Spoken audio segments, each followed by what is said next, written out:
G'day, everybody, and welcome back to the Camera Life podcast. It is Monday, the 3rd of August, and it is the Random Photography Show. We're here to talk about industry news, product drops, industry events, and of course, we're here to look at your images. But we do have a topic for tonight's conversation, and we'll get to that in a little bit. But first, I'd like to introduce someone who probably needs no introduction. It's Lucinda Goodwin. How are you, kiddo? Good. How are you? I'm doing okay. Thanks for jumping on tonight. Thanks for having me. Yeah, always make space for you. Always. Great to have you on. We're going to catch up with you in a little bit, find out what you're up to. And for those of you watching along, listening along, Jim will be along shortly. He likes to come in late for dramatic purposes. Fashionably late. Yeah, he likes it. He likes a grand entrance, Jim. You know, clearly he's all about the love. So we'll wait for him. Yeah, I hope you're all well. If you're watching along, this is the Camera Life podcast. We do this twice a week, every Monday evening, 7:30 p.m. Australian Eastern Standard Time. We have our Random Photography Show, which is what you're watching right now. And then every Thursday morning, we have our interview show, 9 a.m. Australian Eastern Standard Time. Every Thursday, every show is live. We interview an amazing Australian photographer, such as, I don't know, Lucinda Goodwin, Steve Parrish, perhaps. Do you like how I put you in the same category as Steve Parrish? Yeah, I appreciate that. And we often get international guests. So if you're new here, jump in the chat, say g'day. Let us know where you're from, where you're watching from, and that'd be great. And, you know, give us a like for this episode. It helps out a lot. And don't forget to subscribe. That way you get notifications in your time zone every live episode that comes out of this podcast. But that's enough about that. Lucinda. Yes. I've got a challenge for you. Oh. Before we say good day to the folks in the chat, do you want to do a Lucky Straps ad read? Do you reckon you can give it a shot? Oh, I can try. I'm been prepping my windows here. All right. Comfortable leather camera straps with a modern quick release system. I do love the quick release system. It is fabulous. That doesn't leave any dongles on the camera. Anti-theft features including a safety lock and cut resistance webbing. Our camera straps will keep your gear safe and ready to capture the shot when you don't have a second chance. You can check them out and go pick one up yourself at www.luckystraps.com. What's the code? Is it Greg? I need a code at this point. I feel like a Lucinda code needs to happen. Look, if I actually happen to make any money out of this, then I'll be sure to make sure you get your percentage. Okay, great. Minus fees. Yeah. Okay, great. Yeah. Well done. That's right, folks. Today's episode is sponsored by Lucky Straps. We make amazing handcrafted leather camera straps in Bendigo, Victoria. So head to the site.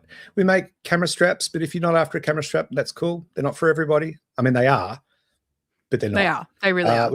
They really are. But we also make leather belts. We make hoodies, T-shirts, merch. So yeah, check it out. And that code, Greg, will work on any Lucky Straps branded product, not the Valorant gloves, just to make that very clear. I feel like I needed some gloves today. It was very cold in Victoria today.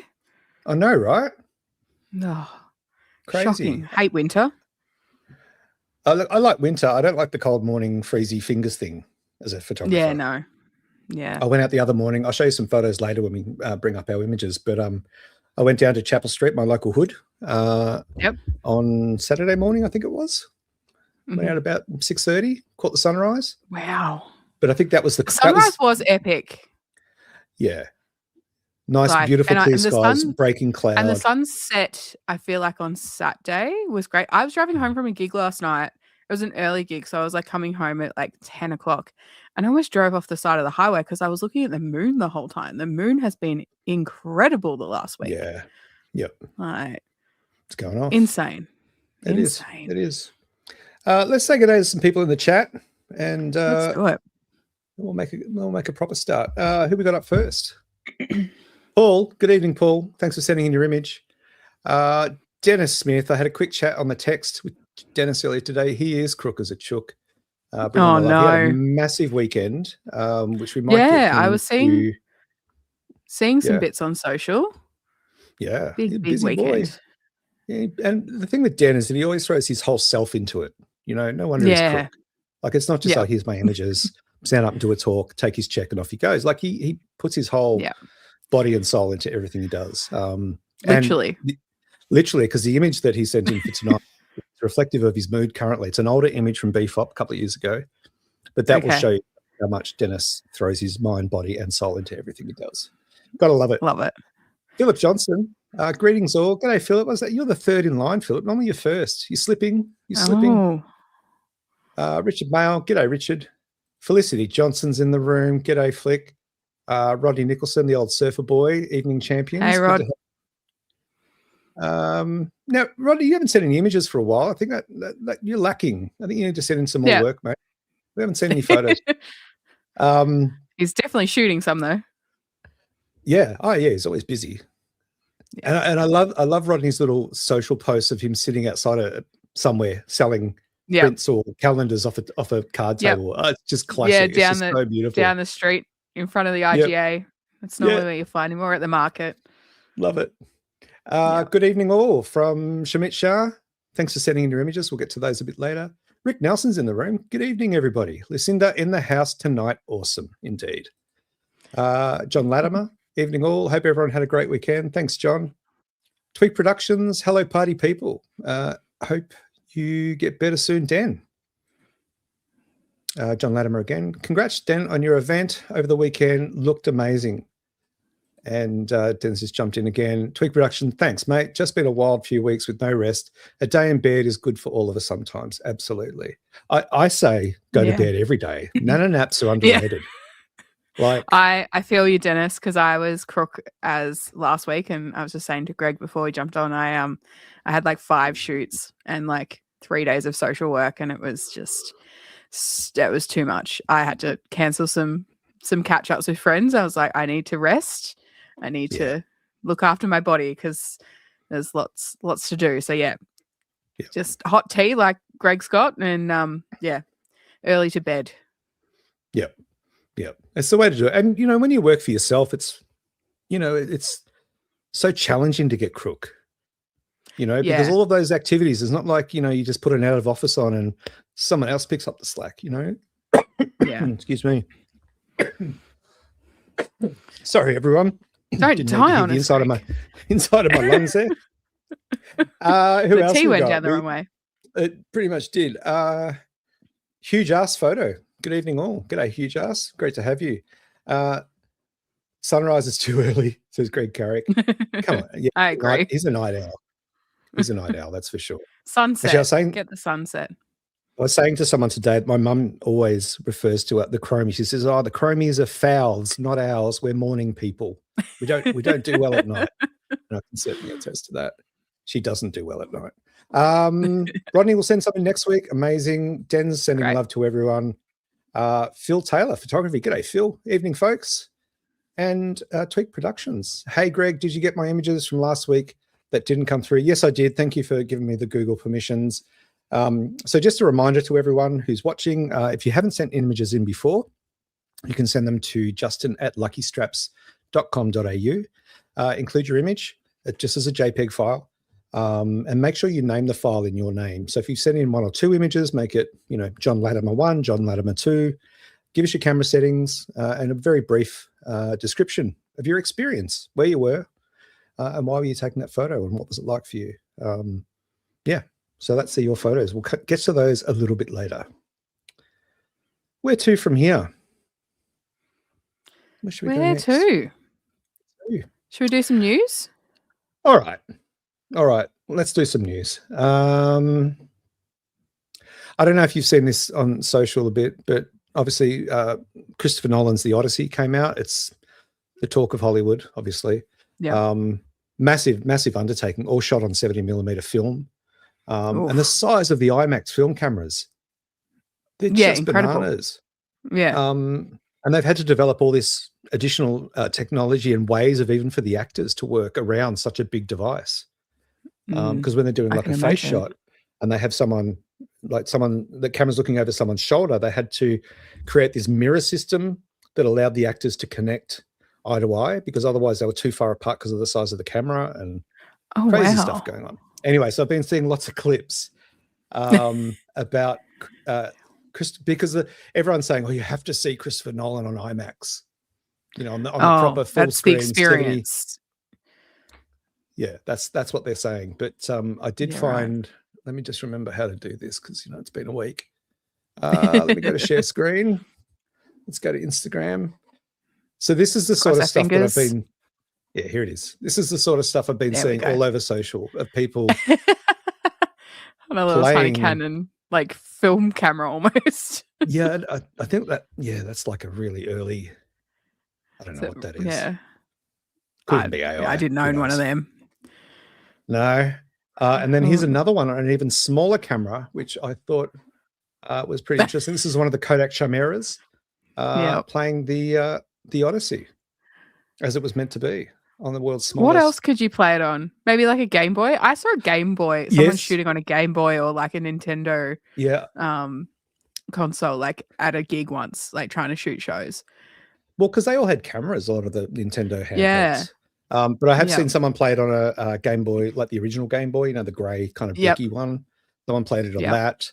I've seen people play it on tiny little like LED OLED screens on devices that are not for playing movies, like just banana stuff, like really, really funny. But I thought the camera ones were very fitting for what we do. Anyway, that is enough of that. In other news today, folks, let me just take that one off the screen because people would much rather see us, I'm sure. In Lens news, there is a big announcement, but I'll get to that in a second. Mitakon Zongi Optics have announced a Petura 30mm f2.4 for Fujifilm GFX, yet another brand, third-party brand, now making lenses for GFX, which is amazing. Just got to drop that Fujifilm in there early, don't you, Greg? I don't know what you mean. There's no plan here. There's no plan. I just bring the best news to the people. I give the people what they want, Lucinda. Just ask Greg Carrick. He's on my side. The people were not me. What else? The folks at Lauer are at it once again. They've just announced these two mammoth macro APO lenses. One of them is the Lauer Axon 1 to 5 times magnification, and the other one is the 5 to 10 times magnification. So instead of a 1 to 1, you can have, is it 10 to 1 or 1 to 10, whichever it is. Yeah, like really crazy levels of magnification. That's the word of the night. Magnification. Speaking of which, Canon are planning to release a new super zoom that the rumor sites believe will arrive in September. You're a Canon girl. What's your go-to lens these days? This week it's been 24-70. There's a lot of, which I hate that focal length normally, but yeah, I shot a very, very tiny show last night in something that I only could describe as like the size of my bedroom. You sure it wasn't a dream? No, it sounds like a dream. There was honestly, it might have been an old house, I'm not entirely sure, but there was a staircase and just like one little measly bar, and I was standing behind. I could have fallen down the stairs, and the stairs were really narrow and really steep, and I was like very conscious of it. And there was like, I think there was only like 40 or 50 people in the room, but it was very hard to navigate around. I'm just like, But it was an official bar. It wasn't like a house thing. Yeah. It was in Collingwood.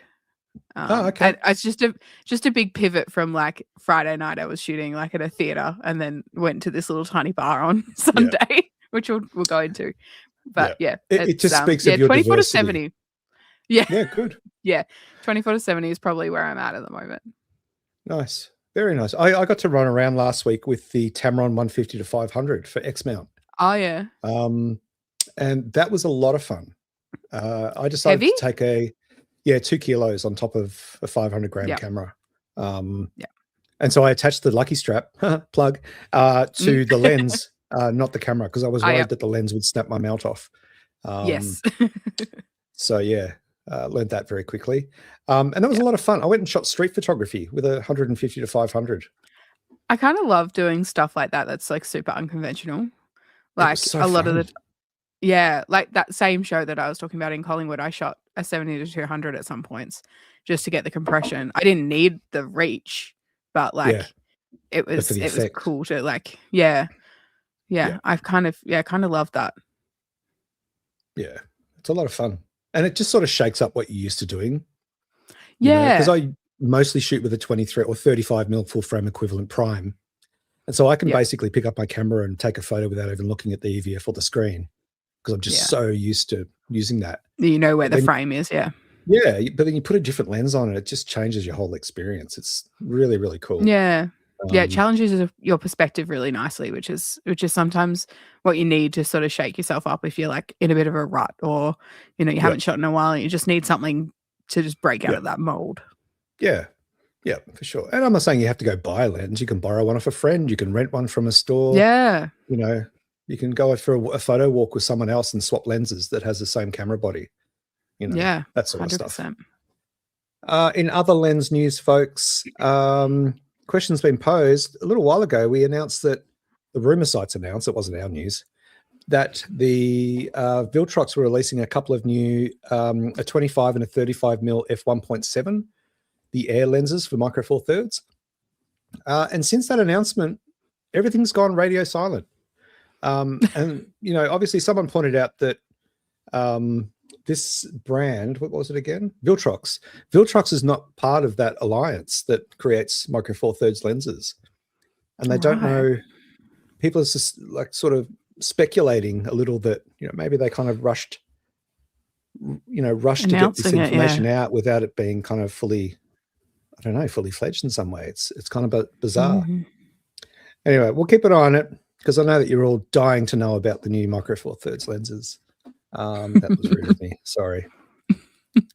I think Jim's in the room. He's still getting ready. That's it for lens news. One really interesting thing I want to bring up, which I think is actually pretty cool. Let me just pop this up on the screen. So Viltrox have launched a new monitor for people who shoot video or images with their phone. And you want to, especially if you want to do selfie style with the good camera, not the shit camera, with the good lens on the back. On the back, thank you.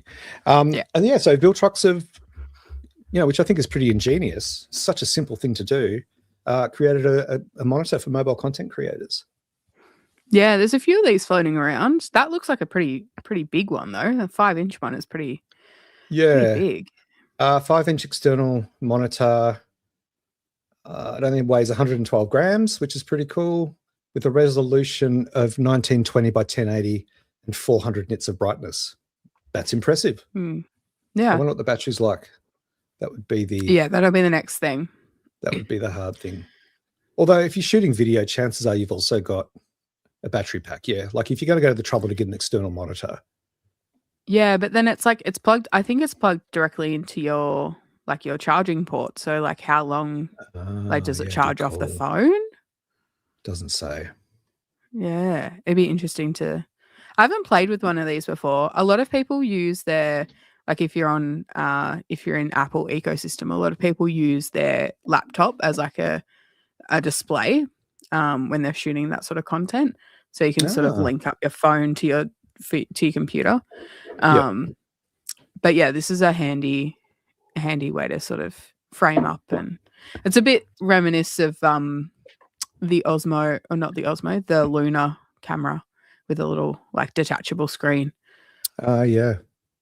Well, that would be the next thing, wouldn't it? Would be to make this Bluetooth and actually be able to completely disconnect it. Yeah. That's a whole because sometimes, you want to be further away. Yeah.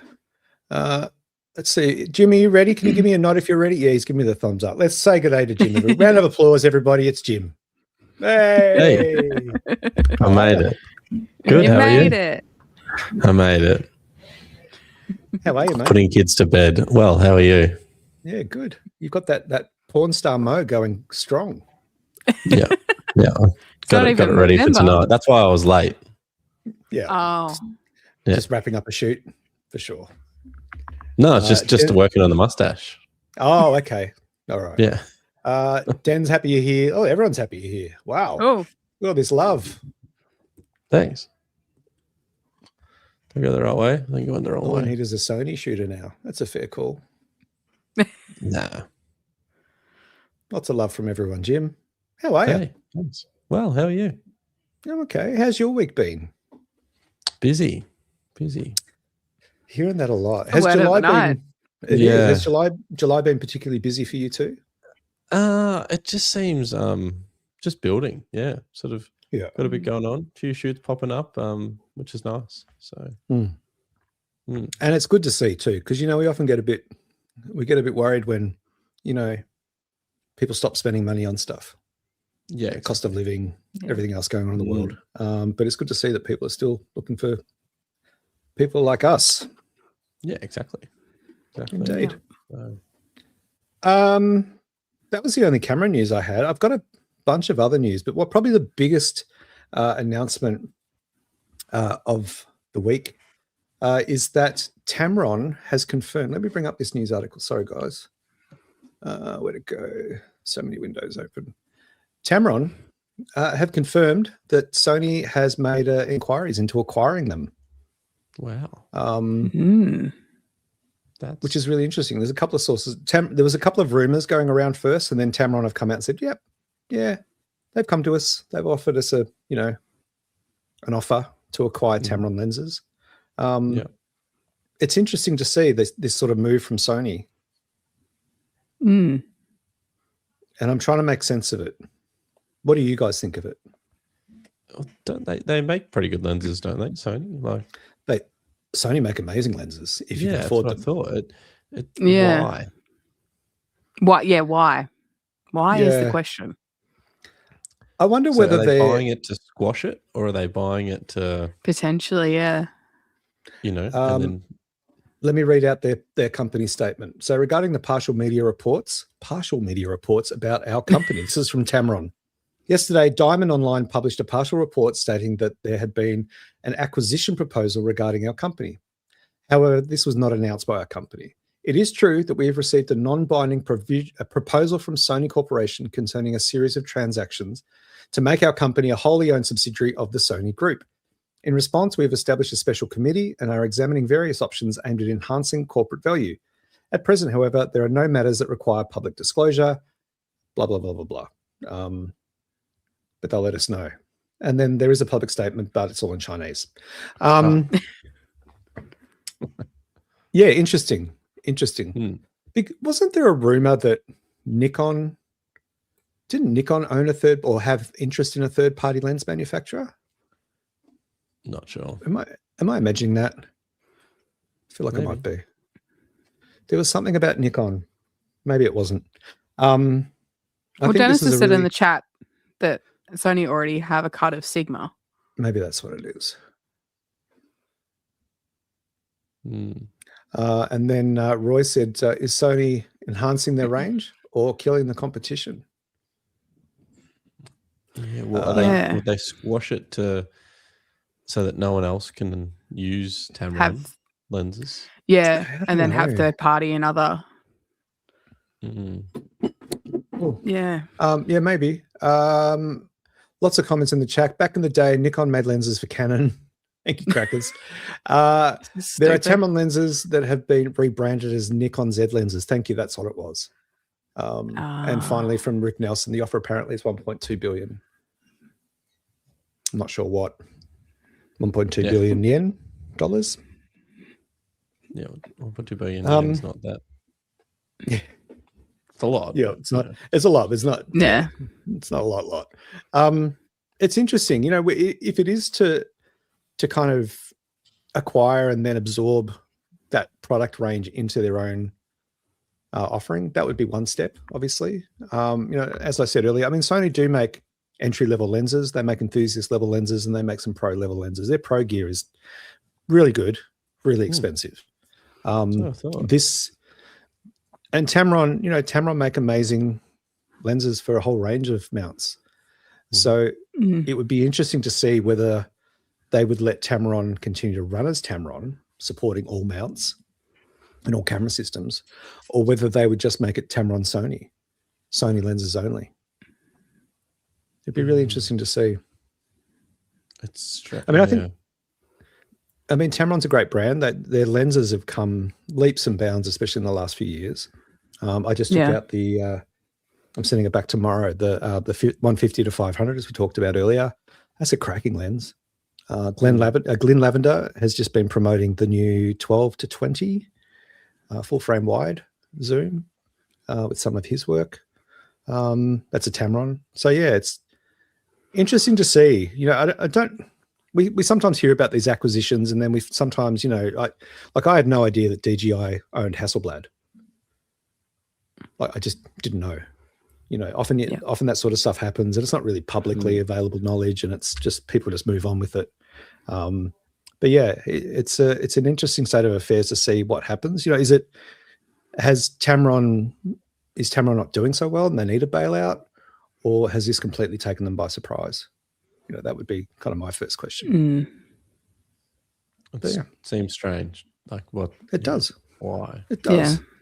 Why? Just why? Well, we'll keep you up to date. In other news, let me just read out these couple. Nikon has lost the patent lawsuit against Viltrox in China. This one has been going on for a couple of months now, where, as it says, Nikon was claiming that Viltrox breached some patents, and they've lost their lawsuit against them. So, which is good. What else? Oh, and this funny little thing I saw. This is for you Leica nerds who actually own Leica glass. I thought this was funny. So on the Leica rumor sites, and I'm sure these will soon populate Leica stores, little acrylic lens cases for your Leica lenses. So you can have them on display, but you keep them clean. Like a museum exhibit. You can just. That's not a new thing. That's not a new thing. I reckon there was some, like in larger lenses, that's how you stored them. Yeah, probably. I mean, I've seen people do like leather cases for their lenses, especially Leica lenses, because they're quite small, a lot of them. But yeah, this is next level.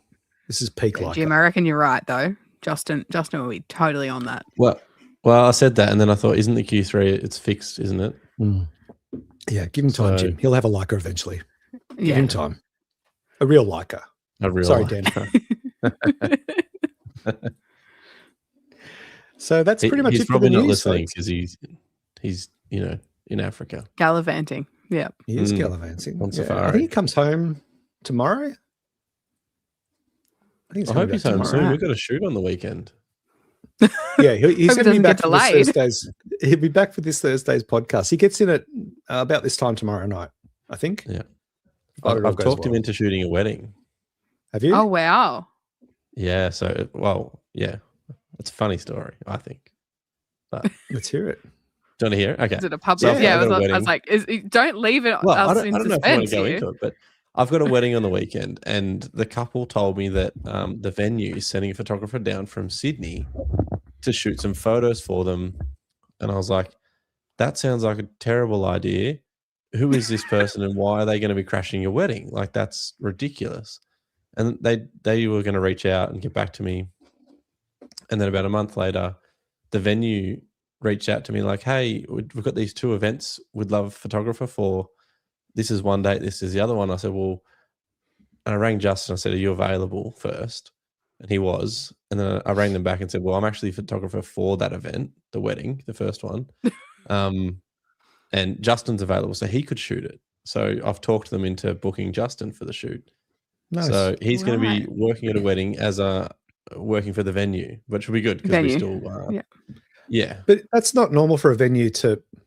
No, it's very strange. That's why I was like, no, this is throwing some red flags, especially when they said, oh, this person's coming from Sydney. I was like, whoa, this doesn't sound good. But in saying that, I've had a very similar experience where I've been shooting for an artist and then the venue has reached out and asked if I would shoot it for the venue.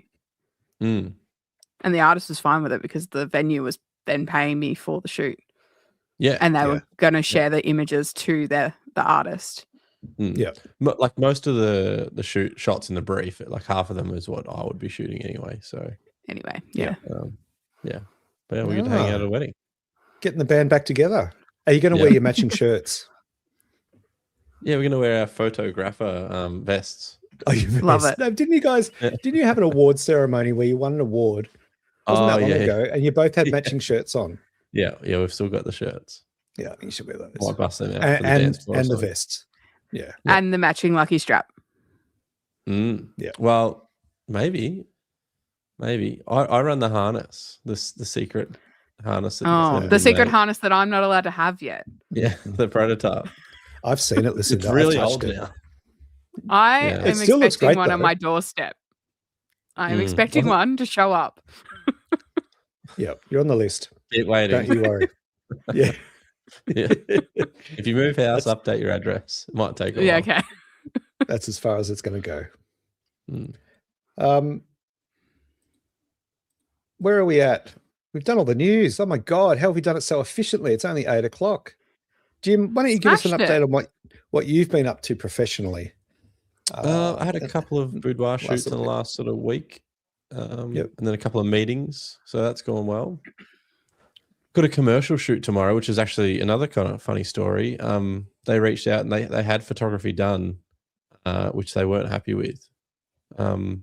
And they reached out to one of my current clients and they said, "Oh, who shot this for you?" And they said, "Oh, Jim did it." So they got in touch and I'm going to go shoot some commercial like headshots and branding and all sorts of stuff for them tomorrow. So, and they sent me through the photos and they really did suck, unfortunately. Oh. Yeah. So was it a Canon shooter? It was a Canon shooter, wasn't it? Greg. What? I can't remember what camera brand, but they were using Program, which is notoriously not a great setting for your camera. Yeah. There's better if you'd Yeah. So interesting. Yeah, everything was just blurry. Which I'm putting down to maybe camera shake. But was it like headshots? Did you say headshots? It was headshots. They did like team photos down at the lake, and when I say every photo, like they sent me 6 photos and they were all blurry. Maybe they had put it on a tripod with image stabilization or something stupid. That's still not gonna. I reckon it was someone's mum's cousin's brother's sister. Yeah. I'll see if I can find the EXIF data because I downloaded it because I was like, I need to know. Yeah. Yeah. But if you're shooting in the daytime, it should be sharp. Yeah. Yeah, it's not that. Yeah, they're just out. I'm not going to show them or anything like that, but yeah, I'm with you, Dennis. It's really hard to get blurry shots unless you're photographing in the dark.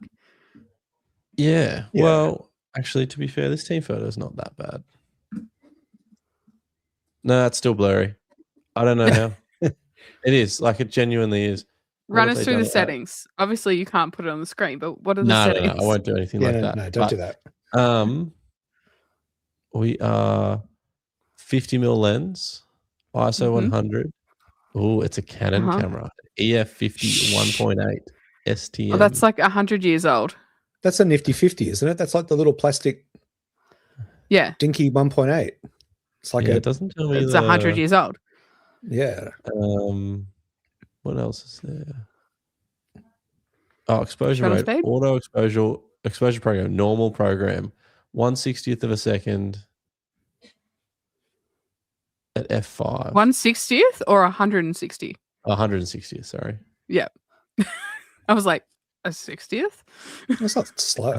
Anything else that tells me? I just wouldn't photograph people. As a 5D Mark III, I guess, that's a good camera. That's not bad. No, it's not bad. Yeah. Yeah, I was shooting that professionally like 5 years ago. Yeah. Yeah, it's. How have you gone that wrong? I don't know. And they did some headshots just using the lights from the roof, like just down lights. Ambient, yeah. And it sounds like one of those, Betty from Reception's kid who's just finished got a camera. School, got a camera. Yeah. I'll do some more investigating and find out. But so this shot inside's again program at a 50th of a second, 2.8. Still on the 50. Yeah. But again, it's just blurry, and it shouldn't. Yeah. Well, if you're shooting at a 50th of a second, then that's why. Yeah, but yeah. I wouldn't be shooting people under 100. No, well, yeah. Never. Yeah. Unless I'm intentionally blurring them. Yeah, I'm not very stable myself, so I try and keep my shutter speeds pretty fast. Yeah, same. Especially after a couple of coffees, I'm not so great. Parabellum says, this is quite a slap in the face for that photographer. I only get blurry if I'm dropping the speed to get proper rotation on a passing aircraft. Same for motorsport. Yeah.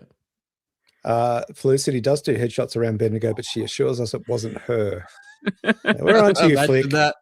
Wildlife, landscapes, everything else she can nail, but she can't take a portrait shot. It's okay, Flick. We all have deficits. It's okay. You don't have to be a smart ass with everything you try to photograph. Felicity, I need you to drop a portrait shot in next week just to prove these boys wrong. Yeah. And Rick says you had a customer come in with an issue of each person she photographed had two faces in the result. Turned out she was in HDR mode, which took a series of pics and combines in camera. But it is easy to do. Funny. In fairness, we've all turned up to a shoot or gone to take a shot and like, what the hell have I done?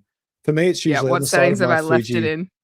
There's this annoying switch that I constantly knock, and it's for single, continuous, and manual focus on the side of the camera, and that's usually my first go-to culprit.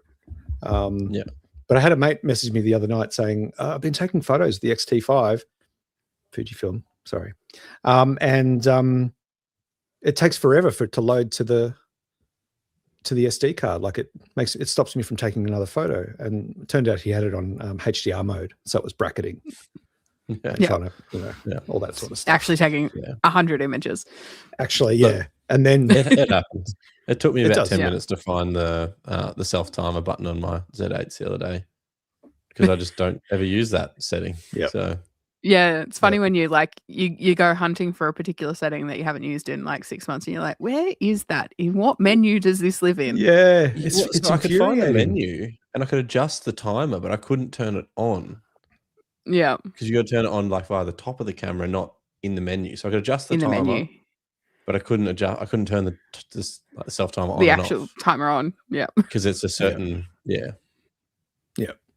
And Dennis has said noise reduction is another culprit for that. Worst camera setting ever invented. Yeah, that in-camera noise reduction.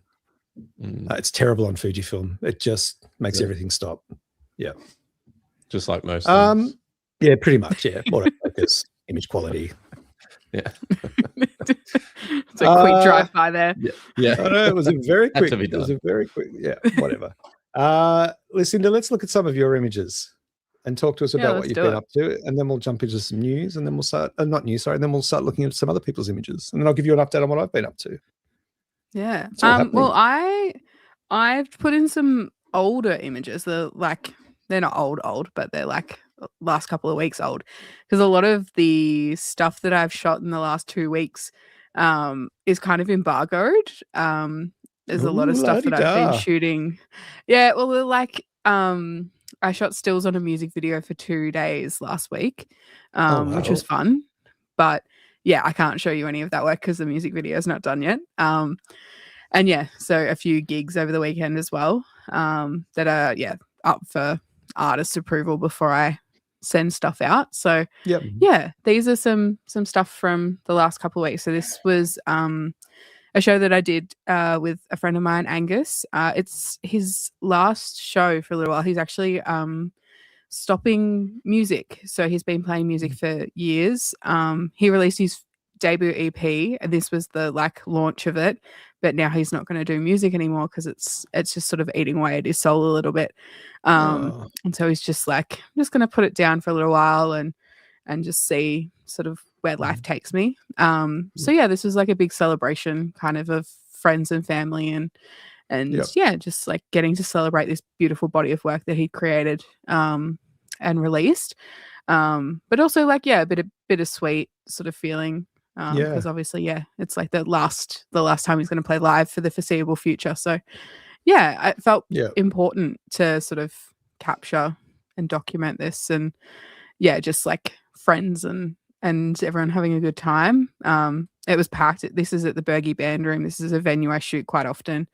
I love the team there, but it was like a bit of a hard one to navigate. I ended up this stage is sort of shoved in a corner with a wall on the other side. So opposite the camera, there's a wall there, and there's a walkway to an entry point that's normally locked off, and then the green room. So for me to switch sides, I had to go out the door through the green room and then round the steps because I couldn't get through the crowd. Oh, wow. So yeah, it was pretty packed.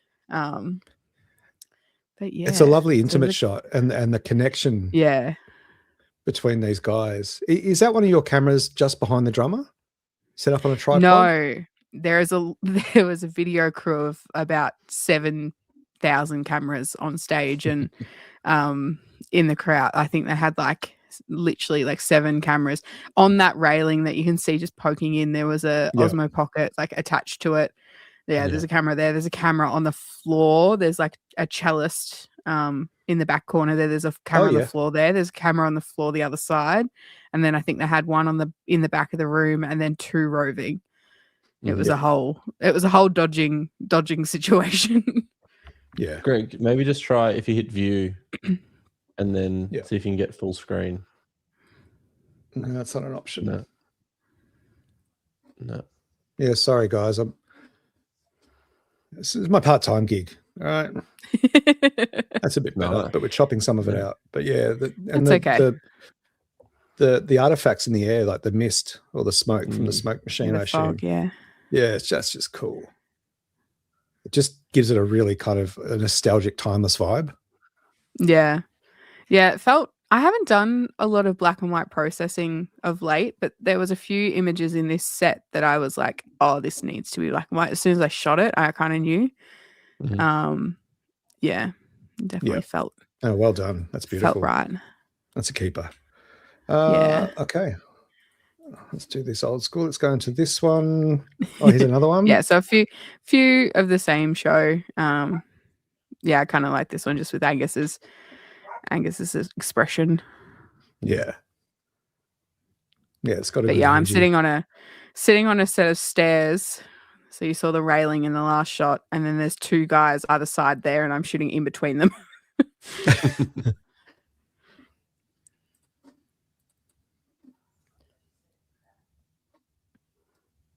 Someone said hit F11, Greg. Parables. Thank you. There we go. Parabellum. Oh, no, hang on. Function 11. No, that didn't work at all. No. It's okay. Sorry, guys. I'm doing my best. What else we got?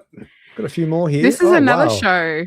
Yeah, this is another show I did. I think I spoke about this one maybe, or maybe not. I can't remember. This is an artist called Candice LeRae.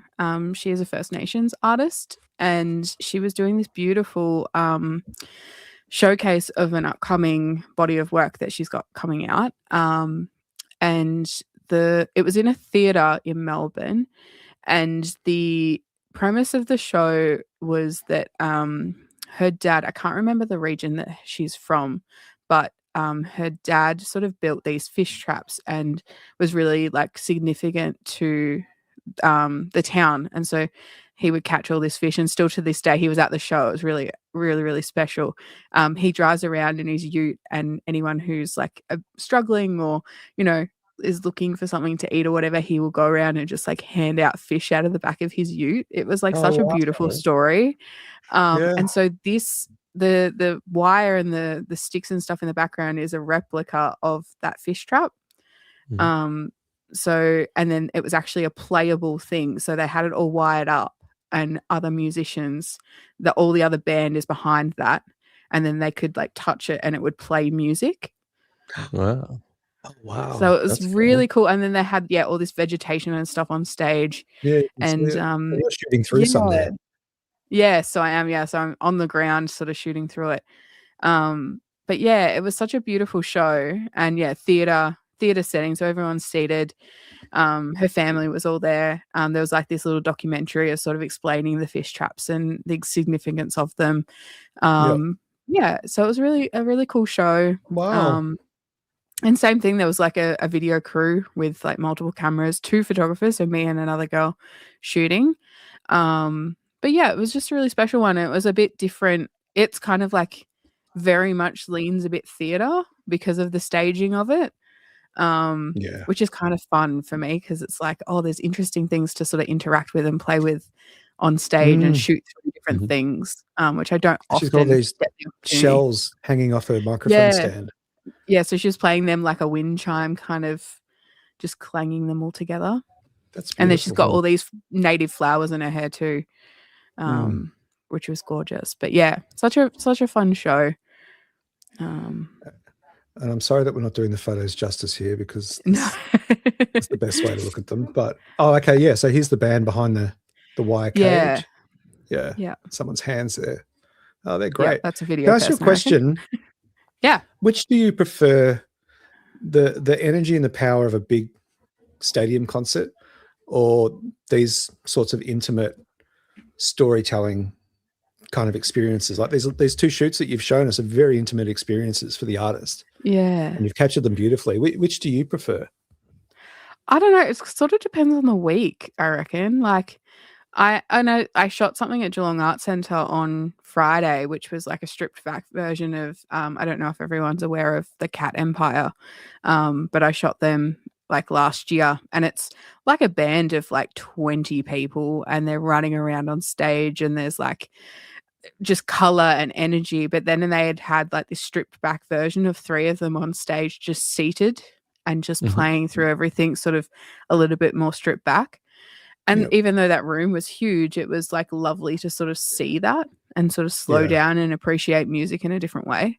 So yeah, it depends. Like, I love the slowness and the stillness of some of those sorts of shows where you can sort of take your time and just appreciate what's going on.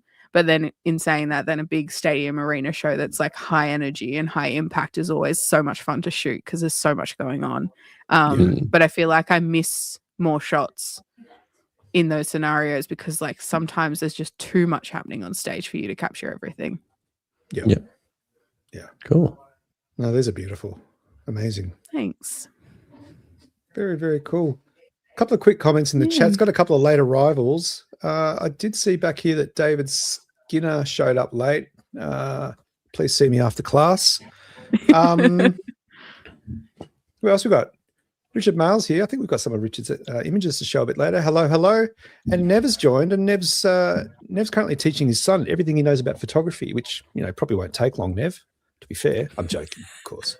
But Nev's been training his son in photography, and he's a Fuji shooter as well. So, nothing but success ahead. Hi all, watching with a new subscriber, my son Ethan. G'day Ethan. G'day Nev. Good to see you, mate. And thanks for recruiting yet another member into our cult. Speak of the devil. I've got Nev at the top of the list. Let me just find Nev's image. And would one of you like to read Neville's little story to go with his images? It's on the running sheet. Let me just find Nev's photo. Here it is. Anytime you're ready, Jim. Ta-da! Oh, what's that? Is there only one image? Yeah, there is only one. Okay. Is it Canal Rocks in Yallingup, Western Australia, the story? This is where rough meets the smooth. Yep. The ocean pounds in and comes through a very narrow gap. It's kind of like a natural waterfall. And there is a small jetty you can walk over to and take photos from. There are 2 images stitched together for a panoramic. DJI Mavic 4 Pro with a circular polarizing filter. ISO 100, f4 shutter, 1/100th of a second. Altitude 120 meters, max legal height. Thanks for specifying. Yeah. Is this the That's right a narrow jetty. That's a very narrow jetty. Is that Look at that sky? Is that taken from 120 meters? I'm not sure. I might not have the right one. It looks like the right jetty. Yeah, no, it does. I hope I've got the right one, Nev. Apologies if I haven't. The description's lining up. It does, yeah, the narrow jetty. It just looks very... Dennis has said that's not 130 meters. I think I would agree. Yeah, I might have the wrong otherwise image. Those poles are like 70 meters high or something. The Balti Bridge. Yeah. Well, it's Western Australia. Who knows? Like what's going on? No, over that's there, true. To be fair, That's true. Must be a massive jetty. Said. Yeah, I'm sorry if I've stuffed that one up, Nev, but regardless, amazing shot. Yeah, great shot. Yeah, it's beautiful. It's got this incredible mood, and this just pulls you into this storm in the background, and that's raging overhead. I love the monochromatic, like blue tone. Yeah, yeah, it's really powerful, isn't it? And yeah, the contrast between the smooth water and the angry sky. I think really cool. The color coming through, that blue kind of coming through in the sky, but then also there's sort of tones of that same blue. Looks like it's coming through in the jetty. Yeah. It looks like reflected. Really yeah. cool. Oh, and there's a bird back there. Sneaky. Yeah.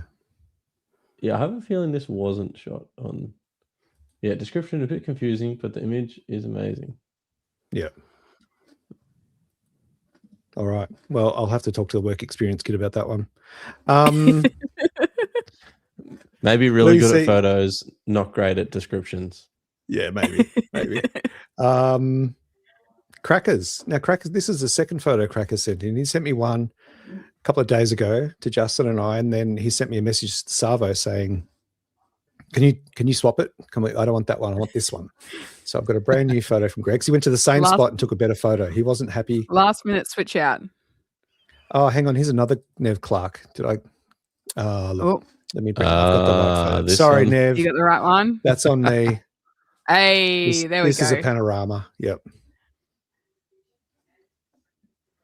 Sorry, mate. That makes more sense. It does. That lines up better. That looks about 120 meters high. Yeah. Everyone. Yeah. I'm happy with that now. I got the right one. Yeah. Hey. What a night. Look at that angry water. Look at that detail, though. Angry versus the calm. Yeah. And how it's just pushed in under the bridge. Yeah. You've got this small surge. I like it. We have confirmed with Dennis that is 120 meters. Yeah. Thank you, Mr. Smith. I love the complexity in the rocks that's kind of mirrored by the complexity in the water here. Yeah. And then the right half of the frame, it just stops. It just is this mad energy on the left. Yeah, I love it. It's great. It's like my week versus my weekend. Yeah. Yeah, pretty much. Yeah, I get but the right still got some color. Like it's not just dead and empty. Like there's still it's nice neutral space, but with that color, it's still quite strong and powerful. Yeah. Yeah. Yeah, it's a great shot. Nice work, Neville. And some great comments coming in from the community, which is great. Who we got next, folks? Who's next on the list? Greg Carrick. Oh, that's right. We're looking for crackers. Sorry, Greg. We'll get back to you. Has said that he's fussy. He is fussy. Oh, where's my list gone? Why have I've lost the image already? Greg Carrick. Sorry, folks. We are getting there. Here we go. Stony Point. Go. Is this the right image, first of all? Greg, can you please confirm I've got the right image? Thumbs up, thumbs down. Am I on the right podcast? So this is the second attempt. So went back the next day, determined to get a better shot. I love that. That's so cool. Yeah. He sent us a photo that was great. He wasn't happy enough with it. He wanted to give it another shot, and he went back and did so. And I love that sort of determination. And it's worth it. Beautiful shot. Yeah, I like the movement. Yeah. Listen, did you mind reading out Jim, do you want to read out what Crackers has had to say? Yeah, Fujifilm XE4. Sorry, what was that? It was a really average camera. Yeah, I think is what he meant to say. A TD Aldersey 25mm at f16, ISO 89. Is that do you use ISO 89 a lot, Greg? Not a lot, no. Is that a 64? I don't have that. Yeah, I don't have that either. Yeah, it's a new thing. Is it? Is that because it's like three, micro therefore 3? Oh, yeah, it's like the sensor's only like the size of your little fingernail. Yeah. So you get different ISOs. Yeah, it's all different. Yeah. 50-second shutter speed and 2 ND filters stacked. Yeah. Yeah, it would I have been think he said day. ISO 80. Yeah, it looks like a bright blue sky. Yeah. I liked ISO 89 better though. It's very specific. Yeah, exactly this much. Yeah, 80. And Tweaks a slow shutter for the win. Yeah, and I love the way that the reflection of the pylons, disappears down the bottom of the frame. I like the way that they break the horizon. Yeah. Yeah. With the white tips sort of just poking up past it. It's Yeah. Pleasing. Amazing. Great work, Crackers. Great shot. But the fact that, I think it's really important to reemphasize that you weren't happy with the outcome. You just didn't settle for it. You wanted to try it again, and I think sometimes that's just as important in learning about your craft and mastering your craft as it is to try and get a perfect shot the first time, to learn from it, which is great. So is the first shot similar? Is that? Oh, it was completely shit, to be honest. No. Yeah, it was similar. It was the same space, but he wasn't happy with it. It was a different, I won't bring it up because he asked to swap it, but no. Yeah. And what have we got here? Phil Thompson says, love how the cloud movement matches the inward leading line of the jetty. Also the difference in the light. Yeah. Yeah, the jetty and the clouds create this leading line, don't they? Bringing you into the frame. That's great. Well done, sir. Who have we got next, guys, on the list? Tweak Productions. Tweak Productions. So these were sent in. Let me just get out of here. I've got to find them. Oh, here we go. These were sent in for last week, but I didn't. Because he'd sent them to Justin, I didn't have permission to open them from his drive folder. So let's have a look at this. This is shot 1. Do you want to read it out? Lucinda, you want to have a go? Yeah. Hi, Justin, Greg, and Camera Life groupies. Spent the last couple of weeks culling and editing motorcycle photos from the Big Chill, a classic motorcycle racing event at Morgan Park Raceway, Warwick, Queensland. My favourites to shoot are the sidecars. This lot definitely have a few screws loose, especially the swingers who counterbalance the bikes around corners. Here is a series from sidecar number 5. The swinger is Angelica and the rider is Ray. They really push the limits of the track and play chicken with the walls. Some of the pics show the proximity but not the speed. What are everyone's thoughts on adding motion blur to a photo to depict speed, since only my pan shot can achieve this naturally? These proximity shots are shot at 1/2000th of a second to 1/4000th. I could never.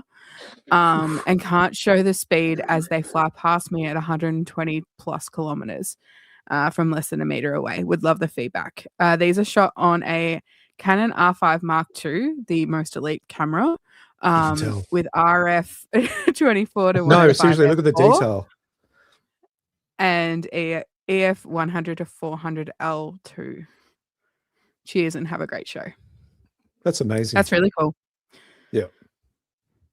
I don't know about adding like fake motion blur. Yeah. Is it to the is it 3 shots, Greg? Yeah, I'll bring up the other. Sorry, Jim. It goes fast. Maybe I think it's to these ones that he means. I'm still not telling you the first one was shot as a pan. I think these ones are shot. Yeah. As static. No, they're moving it. They're moving it like pace. Yeah. I don't think they need it. I think the texture in the road kind of leans into that anyway. Kind of, and the lines all kind of make it look like there's motion. Yeah. Yeah, it's an interesting question though. I like the panning shot for the fact that you can tell it's moving. But I just feel like it would feel too fake if you add it in post. Like they're clearly in motion because like you can see sort of from their positioning and the way that they're focused and that sort of like I feel like I can read that without the panning. I think they're just two different shots. Yeah. Yeah. And the people in the chat, Den says, that's crazy. Don't add blur. I reckon keep it real. As for the panning shot, David Skinner says, wonderful panning. Extremely well done. That was Richard crispy, John, that pan. Yeah, that was really crispy. I could see the tear in his eye. His eyes were watering. He was so happy. Love that second shot. Rick now says panning is beautiful, but I wouldn't add the movement unless it's for a client. Yeah. Tweak says, I just know some photographers do, and I don't feel quite right about it, but it can add drama. Yeah, it can.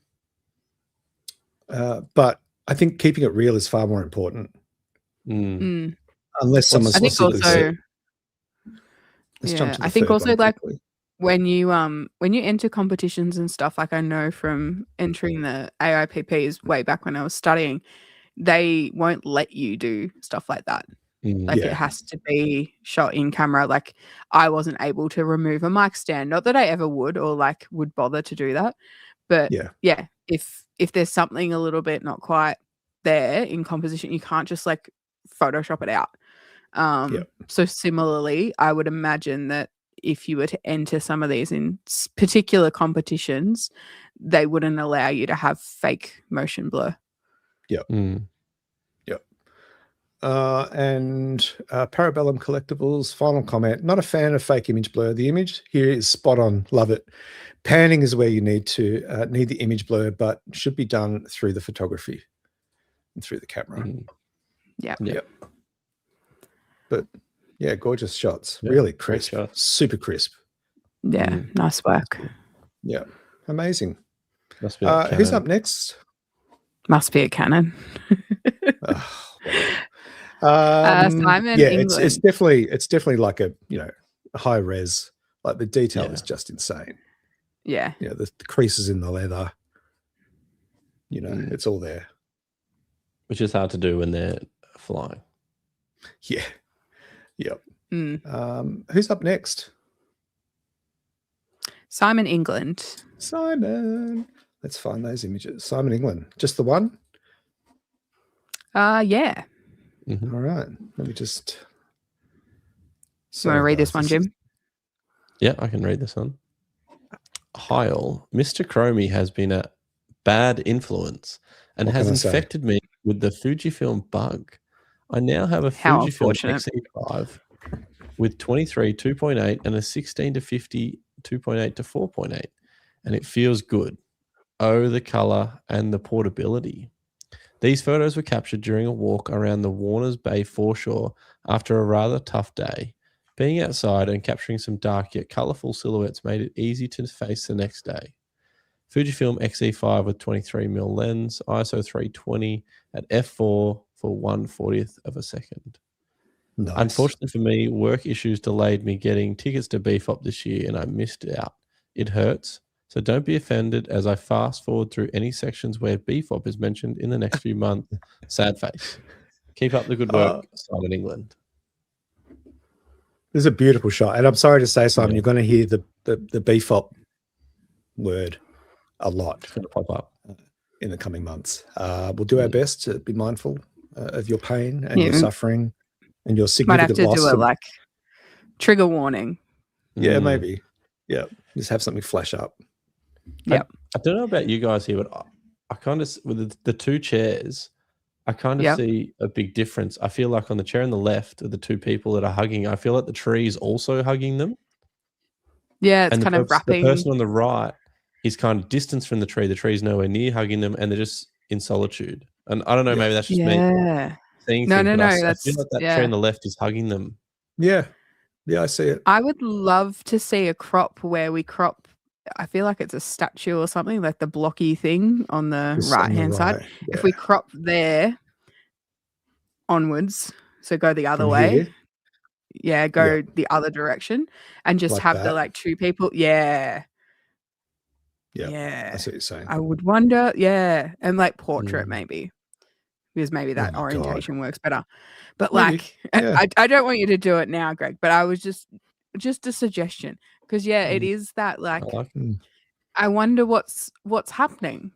Like this person might be feeling a bit like Simon, who's had a rough day, and like this is them unwinding, and they're by themselves, and then there's this like couple, and they might be on a date, they might be on a first date, they might, what is going on? What is happening?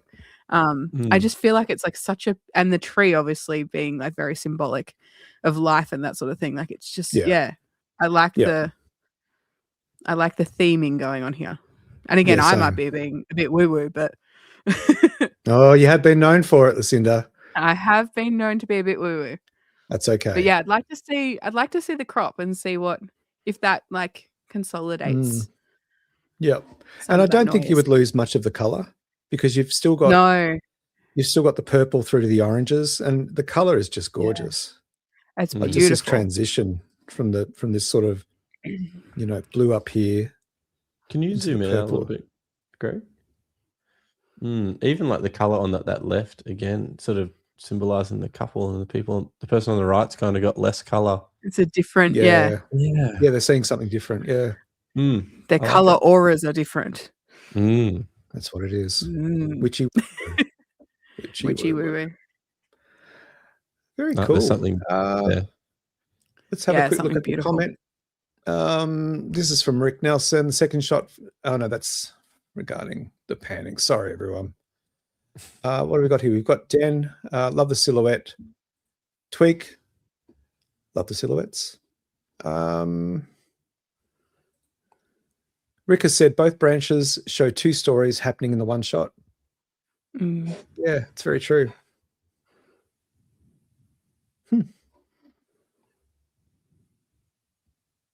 Greg Carrick says, good catch to Rick Nelson. I'm just commenting on what people are commenting to each other about.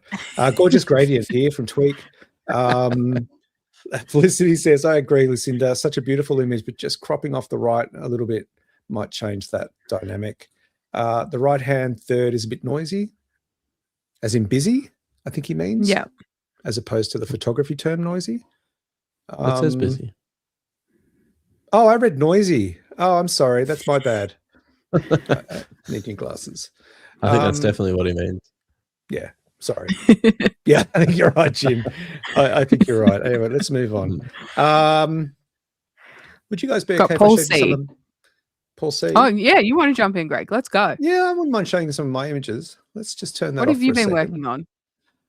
Well, I've been playing around with some different stuff. I can't remember what these images are of. Let me just have a look. You've been painting, Greg. What? Your room. Yeah, you've been away for a while, Jim. It's gone blue. Yeah, apparently. Sasha's passed a relationship law that we are to refer to this room as the Boudoir moving forward. Not the studio, not the blue room, not the office, the Boudoir. I like it. It looks really cool. Yeah, we're really happy with it. You look like a real podcaster now. I know, right? Yeah. I don't have to pack all this up at the end of the day. Just walk out the door. Yeah. We just need to get you some lights like Jim, and then you'd be good to go. And I need a nice, a sharp camera. Whatever. This one's fine. It's fine. Let me show you my stuff. So I went out for a walk. This was the cold morning that I went out. Every now and then I like just take a stroll. I went out about 6:30, and I'm always drawn to this building just down the road from us. It's called Prahran Central. It's P-R-A-N, not the traditional spelling of Prahran. And I've talked about this before. I kind of consider it a bit. Let me bring up the photo so you know what I'm bloody talking about. Hang on. Where is it? Yeah, we are visual people. We are visual people. This building with this dome on the roof is Prahran Central. And, I've lived in this area now for over 30 years, 32 years, coming up very soon. I've raised my kids here. I fell in love on this street. I lost my wife only a couple of 100 meters from this street. And, it's just the anchor point in my life, this building. I can walk into my street and look down the road and it's there a couple of 100 meters away, coming home from journeys or trips, or even just, after a long day doing something away from home, and you see this building, I see this building, it kind of just makes me feel a bit safe and that I'm already home kind of thing. And so I often just head out to photograph it at different times of the day. And these shots were taken at about, I think, 7 in the morning. The sun obviously was just peaking above the horizon. We've got some gold highlights across the very top. And I just spent, I don't know, maybe an hour, 45 minutes, an hour, just focusing on this particular part of Chapel Street. and just documenting it. And I like this photo because of the layers of buildings and the colors in the buildings. You know, you've got this white, this sort of pinky kind of creamy color. Then you've got the yellow of Pran Central, but then over in the background on the left, you've got this old department store that's sort of getting the full morning sun, and it's gone, you know, almost bright red. The sun is so golden. So yeah, and it's interesting. Yeah, the dome. Sorry, everything kind of brings me into the dome, like the lines, the sort of the light. Yeah, yeah, the weight of the frame. Yeah, yep. And I love leaving that. Like, I've had people say, "Oh, maybe you should remove the power lines." I was like, "Well, no, they're there. That's part of it. That's what you see." It's exactly what it's there for. Yeah, without power lines, it would be kind of bland. And are they tram lines? I think that's what they are. Yeah, they're for the trams. The ones in the middle are trams, and the ones on this sort of cluster over here are for the just for power. And lights and stuff. This is just a different angle. That's gorgeous. It's just a bit bigger. And then the little sign on the bottom right. And the 3 birds. Yeah. Yeah. And they're perfectly on that side of the line. They're paid actors, Greg. You paid. Yeah, no, that's all Photoshop. They're not real. That's AI. And just sort of step back a bit. So I would wander up and down the street in different directions and just see where the light was hitting. As the street woke up. All the people were pouring out of the Circus nightclub. That was a messy sight. Oy, it's just sort of around the corner and up. Street photos. No, I don't. Yeah, nah. Steer clear of that one. Yeah, steer clear of that. You know, nothing good happens at that time of the morning out of a nightclub. Not on Chapel Street or around Chapel Street. Interesting shots though. You do interesting. Just, people become a bit erratic. Yeah, that's true. You don't need that. I don't need that. I'm a lover, not a fighter. Greg was in a peaceful, like, sunrise, go for a walk. Not, I've been to the nightclub until 6 a.m. Yeah. Let's brawl. Let's throw hands, as the kids say. I'm really happy with this shot. Obviously getting that paid actor again. Another paid actor, more AI being introduced here. But, you know, he's fairly sharp. He starts to get a bit crusty. I don't need him sharp though. No, I know, but I'm just really happy with the outcome. Yeah. No, and it's like the perfect like pose and the perfect like positioning of the frame. Yeah. And it just adds a bit of softness to an otherwise angular scene. You know, it's just this little bit of organics. Organic, yeah. Yeah. Bit of life. Yeah. Yeah. Someone asked if these were shot with the borrowed Tamron from John. No, this is all with a 23 f1.4. My favorite lens. And there's a little bit of crop involved here, but for the most part, I try to get it right in camera. Nice work. Is that it? Oh, there's more birds. Greg Garrick, the early bird. More paid actors. More paid actors. And this robot painted on the wall, that's not real. I added that myself. But yeah, like, you know, just beautiful light, and I love black and white. Yeah, lots of beautiful tone. Yeah, and the detail, and the color doesn't distract. You know, you just get to see the way dogs see, basically. And I think that's it, folks. I think that's the last one. Yeah, it is. How's your street walks going, Greg? You're awesome. How's your teaching go? Thanks for asking. Let me just try and get us all back together. Here we go. It's all going well. So I did a practice street walk last weekend, which I think I spoke about briefly on last Monday's show, with a friend. Got some great feedback. And then I got this lovely call. So I've been doing all these interviews for BFOP. Sorry. I've said the word, the trigger warning. That shall not be uttered. Trigger warning. You know, what have I been doing? I think I've done like 37, 38 interviews of all the BFOP instructors over the past few weeks. Why did I bring up BFOP? Gosh, I've lost my train of thought. You got a phone call. Got a phone call from Nick Fletcher, who, along with Matt Crummins, organises and runs the BFOP festival every year, always has. I got a lovely call from him to say thanks for the work with the interviews. And of course, I celebrated the team. So CJ has been coordinating with the workshop instructors directly. Yelena from Lucky Straps and the Camera Life. She's been amazing at, taking care of all the admin back end of stuff. Justin, haven't seen him. Not a word. What a bastard. No, it's ridiculous, isn't it? You get chasing it, elephants. You've been working with him for years. You must be over it, surely. He sent, all I've heard from him is he sent one photo of a lion. No words, just a lion. Just a lion. We got the video of the pigeon really falling in the pool. Pardon? Should we all go to Werribee Zoo and just take the same photo and send it in next week? It was pretty good. I can't show you, but yeah, I'm sure we'll see it next week. Didn't you get the video of the pigeon falling in the pool? What? Did you see that? Justin falling in the pool? No, not Justin. A pigeon. He sent a photo. I think when he got to his hotel, he sent this little weird, not a photo, a video of this. He goes, "Oh, here's the local wildlife in Africa," and it was a pigeon walking on the edge of the pool, and then the pigeon just fell into the pool. Oh no, and that was it. So I don't think he went to Africa. Yeah, no, not sure. Yeah, or is it like the Broadmeadows Aquatic Centre this whole time? We just didn't know it. Hey. Anyway, the street walks. I'm getting to the point. So Nick, he's listening. Is he? You won't get what I got by visiting the Werribee Zoo. Here we go. Nice of you to show up. Yeah, now he shows up. Now that he heard his name. Woohoo. Heard his name. He's like, right, I'm here. Yeah, he is listening. He is listening, Felicity. So yeah, Nick Fletcher gave me a call to say thanks, which was great. And I sang the praises of the whole team. Not Jim, no, he's done nothing. And then he said, congratulations on launching your workshops. And he said, why don't you promote them in the Beef Up Groupies Facebook group, which I hadn't done until that point. And I did. And I got a booking almost straight away. That's great. Which was amazing. Power of social media. I know. Oh, we're going to talk about that too, haven't we? I forgot we've got a topic.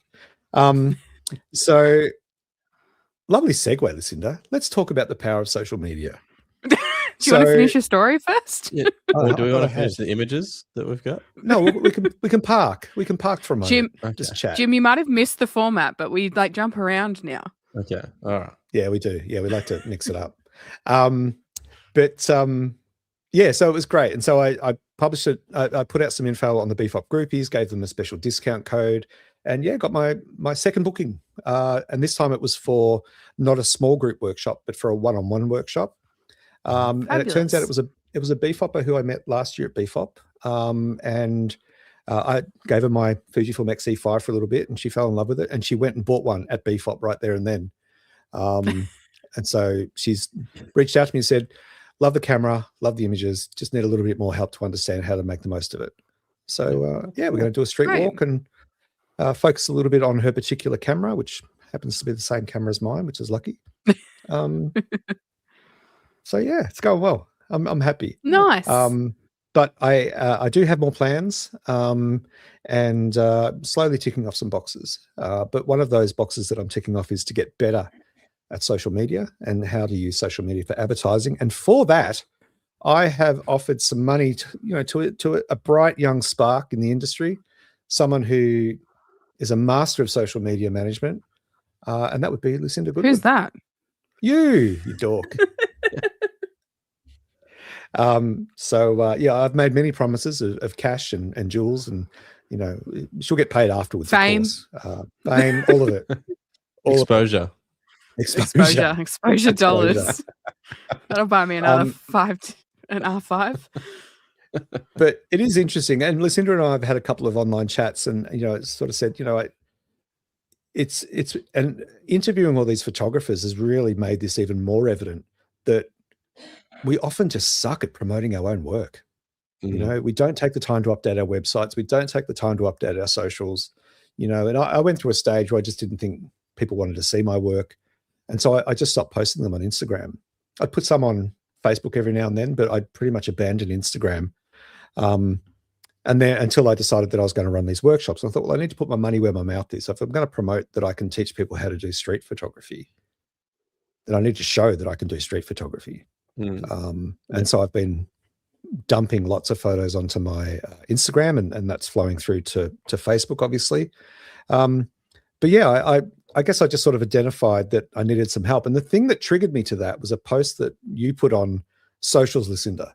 about. Yep. I found it on your Instagram, and it was a video where you were saying, tell me, where do you guys feel pain points when it comes to social media? Tell us a little bit about why you put that out there. Well, it's because I do a lot of work with musicians, and like the further I sort of go along with it, especially like a lot of my friends are emerging musicians, I kind of just naturally help them with these sorts of things. They ask me for advice about release cycles and how to sort of maximize it. But obviously they're not even like comfortable with a camera, let alone becoming content creators. We're kind of like maybe got our toe in the water because we understand sort of how a camera works and, you know, how to set up lighting and that sort of thing. But yeah, it's more and more that I get asked sort of like, how do I do what you do? Like I literally, in the last 3 weeks, I reckon every single show I have shot, someone has come up to me and said, oh, your content has really helped me like identify, you know, what I might be able to do, or that it's not as scary as I think it is, or that it is achievable to just like make content or put stuff out there. But it's also that why I pose the question is because of like a lot of the time we feel like seen and heard if like someone else has that same pain point as you. Like, oh, I struggle with editing. I struggle with being consistent. I struggle with like just sitting down in front of the camera and actually doing the thing. Like, so seeing those similarities in other people, I think is really important. It's also a little bit of me just like putting it out there because I want to make more content around it. And so knowing what the audience wants then positions me in a better place to be like, cool, I'm going to prioritize this type of content to help more people do what it is that they want to do. Yeah. That's a great idea. Yeah. And, you know, it's interesting just from that one post that you put out, that one question that you posed made me question what I was doing with my social media and, you know, maybe analyze that and see that it wasn't enough. You know, I wasn't going to attract viewers, potential clients, any of that sort of stuff with the way I was doing things. And so that's when I messaged you directly and said, hey, this question's just opened my mind to a whole bunch of stuff that I need to fix. Can you help me fix it? Let's, you know, let's work through that. So, you know, and that's just part of me reinvesting back into my business is there's things that, you know, I go out and take the photos, and that's where my expertise is. And, you know, I can write about my work and I can, you know, edit images, but when it comes to promoting it, you know, I need help. And so there's nothing wrong with asking for help in those situations. You know, we have a community for a reason. And, you know, you're the best at this side of the business. And so I think, well, why wouldn't you ask someone who's obviously doing so well with it, you know, to give you a hand?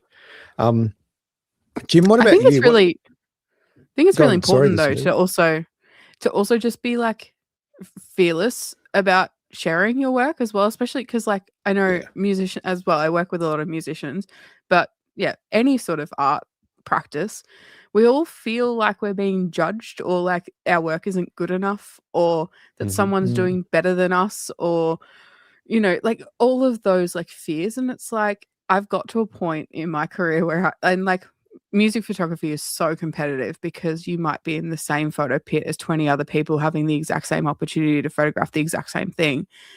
And someone else might get an opportunity over you, but it's not about that. Like, you just have to put it out there. Like who cares? Who cares if it only gets 2 likes? Who cares if your high school friend that you no longer speak to from 40 years ago goes, oh, what the hell do they think they're doing? Like, I don't really care about their opinion. Yeah. Like, no. What are they? Yeah. What are they achieving? Like, that's pretty sad that that's what they're fixating on, you know? Like, but it's they're probably just, not even. Like, no, exactly. like Exactly. Everyone's got their own past shit it. going on. Yeah. So I think it's just that fearlessness of just like, I am good enough and I am going to share my work and it's going to, you know, get me to the next step. It's going to, and whatever that next step is for you, whether it is monetary or whether it is just like connecting with other people that photograph the same thing as you or, you know, putting yourself in front of audiences you want to be seen. Yeah. Jim, what about you with your experience in, in using social media to, obviously Justin and Jim, had reach. But when it came to starting up your boudoir business, how was that for you, kind of having to re-engineer that whole social media side of things again?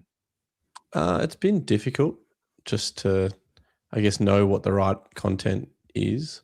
I feel like at the moment I've got my work's good. It's not perfect, but it's good and it's improving, and I can keep pushing that side myself. But the social side is what I need to put out more, and probably just more behind the scenes stuff, more about me. I was sort of having a chat with a client the other day who's quite active on her socials for her own business, completely separate. But and she was just saying, like, you need to put more about you on there, because that's what's going to make people at ease and sort of show a bit of who you are. So I've probably got to be, I guess from my point of view, I've got to be a bit more vulnerable and put myself out there. And as you say, like, no one cares actually. Like, people that either watch it and they'll be interested, or they'll just click on and it doesn't matter. Yeah. So that's sort of something that I'm currently working on, to put a bit more of me out there. Where do you get most of your inquiries from, Jim? Like, what direction do you know? It's sort of like, so I recently just ran an ad that got a lot of inquiries, but it was sort of, I think people, Justin and I sort of set up an ad. It was really good. We got a lot of inquiries, but just had to tweak the offer to sort of turn it into, because obviously, so the inquiries worked and the ad worked, but maybe we just got to polish the details a little bit to get it to convert better. Yeah. So, but do you find like socials is like something that, like, when I get emails about like, hey, I want to book you for XYZ, it is almost 99.9% of the time, hey, I found you on Instagram. Yeah, so for the boudoir, it is. It's for the weddings, it seems to be. I'm not active on my wedding account at the moment. Been very slack, so I need to start back on that. But that's sort of the work that's compounded from the last decade of venues and other couples and stuff like that. So so it's sort of more referrals, and it's sort of ticking along nicely. Yeah, I feel like weddings always kind of naturally go that way, where it is like that word of mouth referrals. You were at so and so's wedding, I liked what they had, so you're an obvious choice. And or a bridesmaid, or they saw you there, and and having the venue kind of say, oh, we know this guy that shoots weddings, he's very popular, here's our recommended. That always helps, doesn't it? So like, I've got a wedding that's close to home, and I don't know how many weddings I've shot there, but it would be, I think, over 50. Yeah. And I always find something new there. It's a nice. A couple of quick comments from the chat. Phil Thompson, see if I can read this one correctly. Totally agree with you, Lucinda, about the fear of, am I good enough? The old days of Redbubble community helped me with that, and also helped motivate me. And then following on from that, also as artists, we often tend to be very critical of our own work and talents. It's very true. Comment from the super coach here from Justin. True, but people also are really looking for something that speaks to them. So content about you, but in a way that benefits them. It has to be. It has to be like less self-fulfilling and more. Although I don't think this is who I am. I don't think that's a bad thing, especially Jim, because obviously, like, boudoir could be very vulnerable in terms of like being in front of a camera, and so like I feel like that's almost like a perfect example of like, if someone's going to book in for that type of photography, they want to be super comfortable with the person behind the camera. And so if they can read that from a video or from, a swipe carousel of you introducing yourself, then I think that like pays dividends. Same with like weddings, because like obviously you have to work with these people for like very long days. Like you have to be a good hang. Yeah, you have to be a good hang. You have to be a good 100%. person and the right person for them.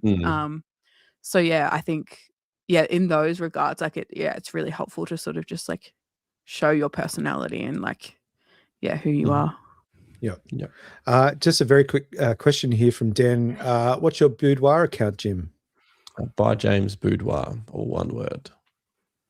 There you go. Check it out, folks. Not safe for work necessarily. That's okay. It's fairly safe. It's on Instagram. It's fairly safe. It has to be safe for work because it's on Instagram.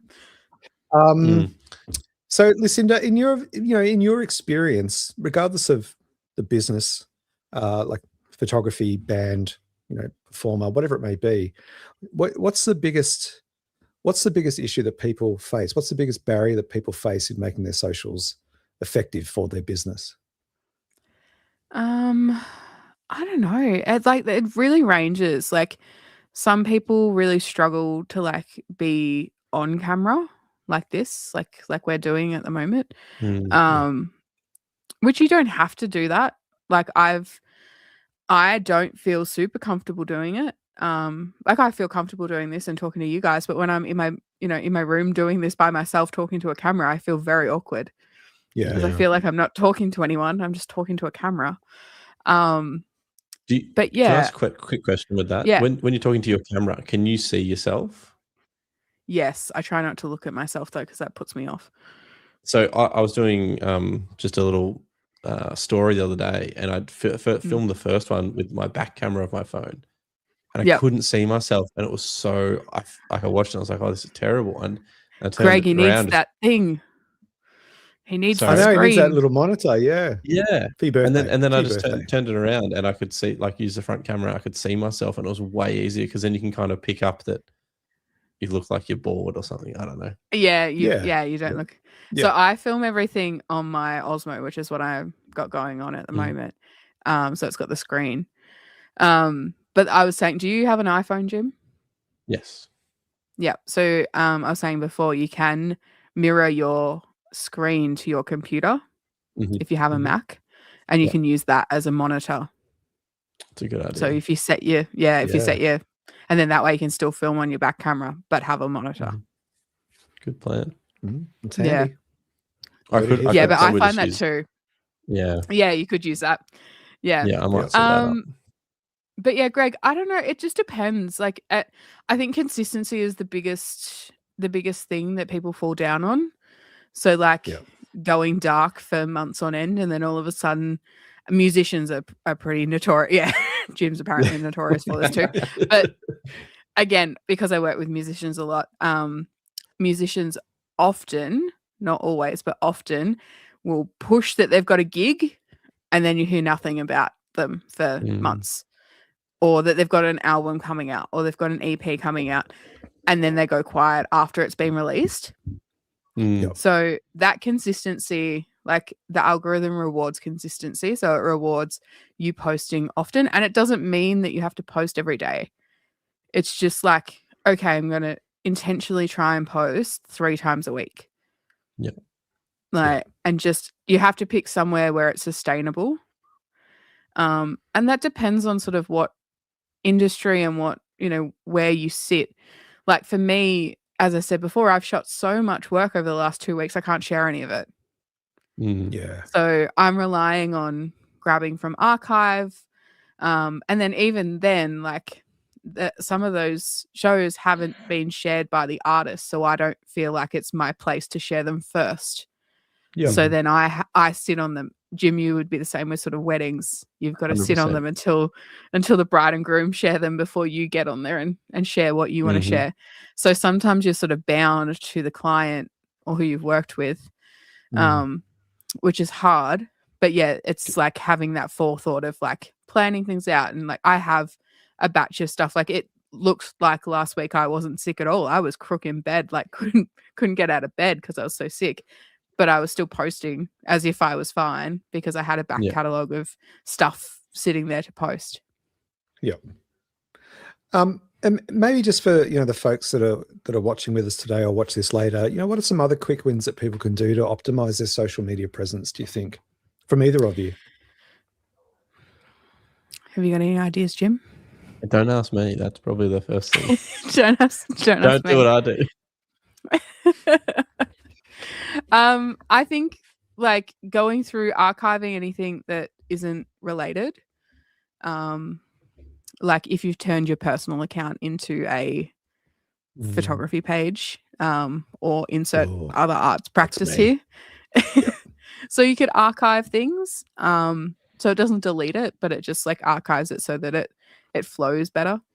Instagram also has a feature now where you can drag photos around so that the first 9 photos or things that you post are at the top, and you can reorder it. Yeah, so if you click and hold on the image, it'll pop up with a little thing, and you can go reorder, and then you can just shuffle all the squares around so that you've got your most impressive stuff at the top. The other thing I would do is to pin important things. So like on my Instagram, there's like an offer. So there's like my mentoring is pinned. There's an about. So there's like a little, it's just a photo of me in my studio and just like about me and what I do and how I work, which I want to update at some point. And then it's a photo from when I won the Ormers, because that's an important sort of like milestone. It's like it looks impressive when you get to a social media page and it's like, here, I won an award. So working out what those pin posts are for you, I think an about is helpful. And it doesn't have to be a like biography, but it can just be like a photo of you in the field, or, you know, you just working, and then just a bit about what it is that you do and how you work. And maybe even your like favorite images at the very top, or your most impressive images, just to sort of show that off. And I think links are important as well. Having up-to-date links in your bio, making sure that they link to, like Greg, for instance. I think you have your like street walk booking in info in yours. Websites, those sorts of things that you want people to go out to. When it comes to all the different social media platforms, you know, we're looking at your accounts, for example, Lucinda, you know, there's this lovely level of consistency across all of them that it's not like, oh, well, I put all my effort into Instagram and TikTok suffers for it. You know, there's this consistent approach.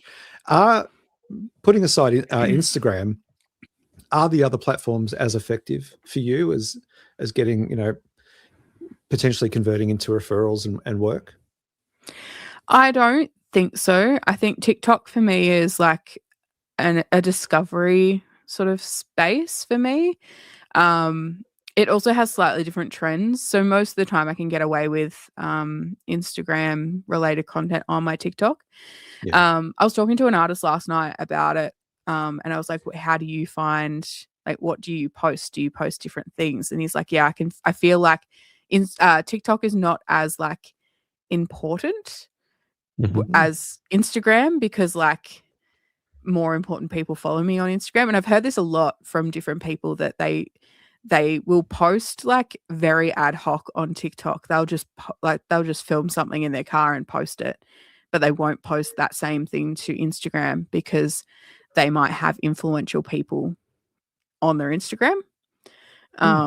And people that might book them for certain jobs and stuff, which I post mostly across the board. Like I post everything on the same thing on all the platforms.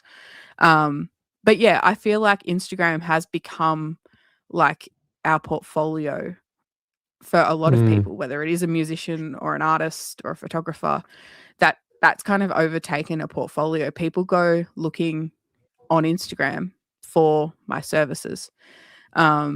And most of the time, the people that are the people to book me, whether it is an artist directly or whether that's management, a venue, those people are on Instagram, and they're looking on Instagram because it's visual. I don't pick up a lot of things on Facebook. I have it, but I don't. I wouldn't say that there's a lot of work coming from that. It's mainly, and I get often a lot of messages saying, hey, I found you on Instagram, as I said. But similar to you, Greg, like I posted on a community business page, like it's a Geelong business network, that I've been on that page on Facebook for years, but I've never actually posted about it. And I was investigating like doing some more social media work for other businesses. And I just asked a question last week. I was like, hey, I would love to know, like, how do you manage your social media? And do you have someone in-house, or do you, outsource it? How does it work? And I literally got an email that night from someone asking, and my name is different on Facebook. Like, my name is not my actual name. So there was no like correlation between like me as a photographer and me as my personal Facebook group page. But she had done enough stalking to work out that I was a photographer, has an event coming up, had emailed me and asked me for a quote. And I just said to her, I was like, hey, just like out of curiosity, where did you find me? She's like, I saw your post on the business page. And I looked at, what you did. And then I found out that you're a photographer, and now I emailed you. That's cool. Wow. Yeah, that's really awesome. Yeah. Yeah. A couple of quick comments here from Justin again. Bloody Justin. I wonder if the algorithm rewards consistency, or if it's actually rewarding interesting content. Lots of content equals trying different things and improving your content, which equates to more interest. Yeah, there's some of that, I think. It's also, I think a lot of social media are going, and you'll see it on my socials, I'm kind of leaning into this. People are thinking in series, because there's an Instagram update that's coming that you can actually make little series of reels. And so it goes, and it will autoplay. So you can binge watch like Netflix. We don't have the update currently in Australia, but it's rolling out like as we speak. But yeah, a lot of people are creating like collections of content that are about the same thing. And then you can stack them all together and they just autoplay. And that will obviously bring up your views across the board. So yeah, a lot of people are sort of targeting that. But yeah, like I think naturally that's going to happen. If you're making more content, then the content's getting better and then it's more interesting. And so therefore you're being rewarded. I think it's all sort of part and parcel of making content. Yeah, that's very true. And one more comment from the boss. I need to reorder and pin. Thanks, Lucinda. I do too. That's an amazing tip. Yeah, we'll be doing easy fixes. Yeah, quick win. And then Yelena, I love testing out people's links in bio to see where, if anywhere, I end up. Yeah, that's really interesting. Because when I research guests or look for guests for the podcast, often I'll just be given a name, or someone will refer it, or Justin will give me a list of people he wants to one day have on the show. And the first place I go is Instagram. Yeah. To look for them. And the amount of artists that I've come across, photographers who have this beautiful body of work on Instagram but have no links to anything. So then I've got to go do the digging for their website or their, whatever else is I want to find out about them. It stands out a lot. And it just blocks that flow of finding someone. Yes, you can reach out to them through Instagram, but if you're looking for a professional, I think that if you're looking for someone like a professional photographer or videographer, you really want to check out their website. You want to see that they're legit, actually have a business, or what appears to be a business. Yeah, it's like that starting point is Instagram, and then I want to look deeper. I want to see your accolades. I want to see your about. I want to find your email address. Like, it has a little bit more legitimacy of like, I've made more than an Instagram account. It can be done though without it. I've seen it. It can, a photographer I follow, he's got a couple of different accounts for a couple of different sort of purposes, and he's busy. He doesn't have a website, but he posts a lot. Posts a lot of reels, a lot about like a lot of him in the reels, and and he gets work. It works. Yeah, and he's very talented. He's good at And I think like, however you can get there, you know what I mean. If your goal is to make money off your art, like however least resistant that is, that's the way you should go. So if you are like, I don't want to sit in front of a camera and make educational content for other photographers or other people in my niche, then don't do it. Like, because you're just going to be miserable doing it. And that's not fun.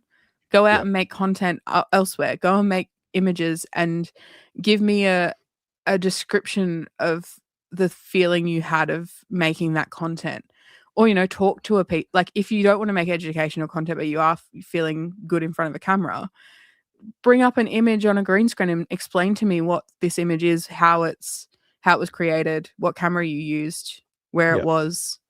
You know, there's so many ways to sort of make it work for you. Yeah. But I think, the key message there was, you know, find what makes you happy, what you feel confident and comfortable doing. Don't feel like you have to follow everyone else's trend necessarily. Exactly. Yep. I think it's great advice. A question here from Phil Taylor. Interested in whether you use LinkedIn at all. I'm in scientific camera manufacturing. Wow. We need to talk to you.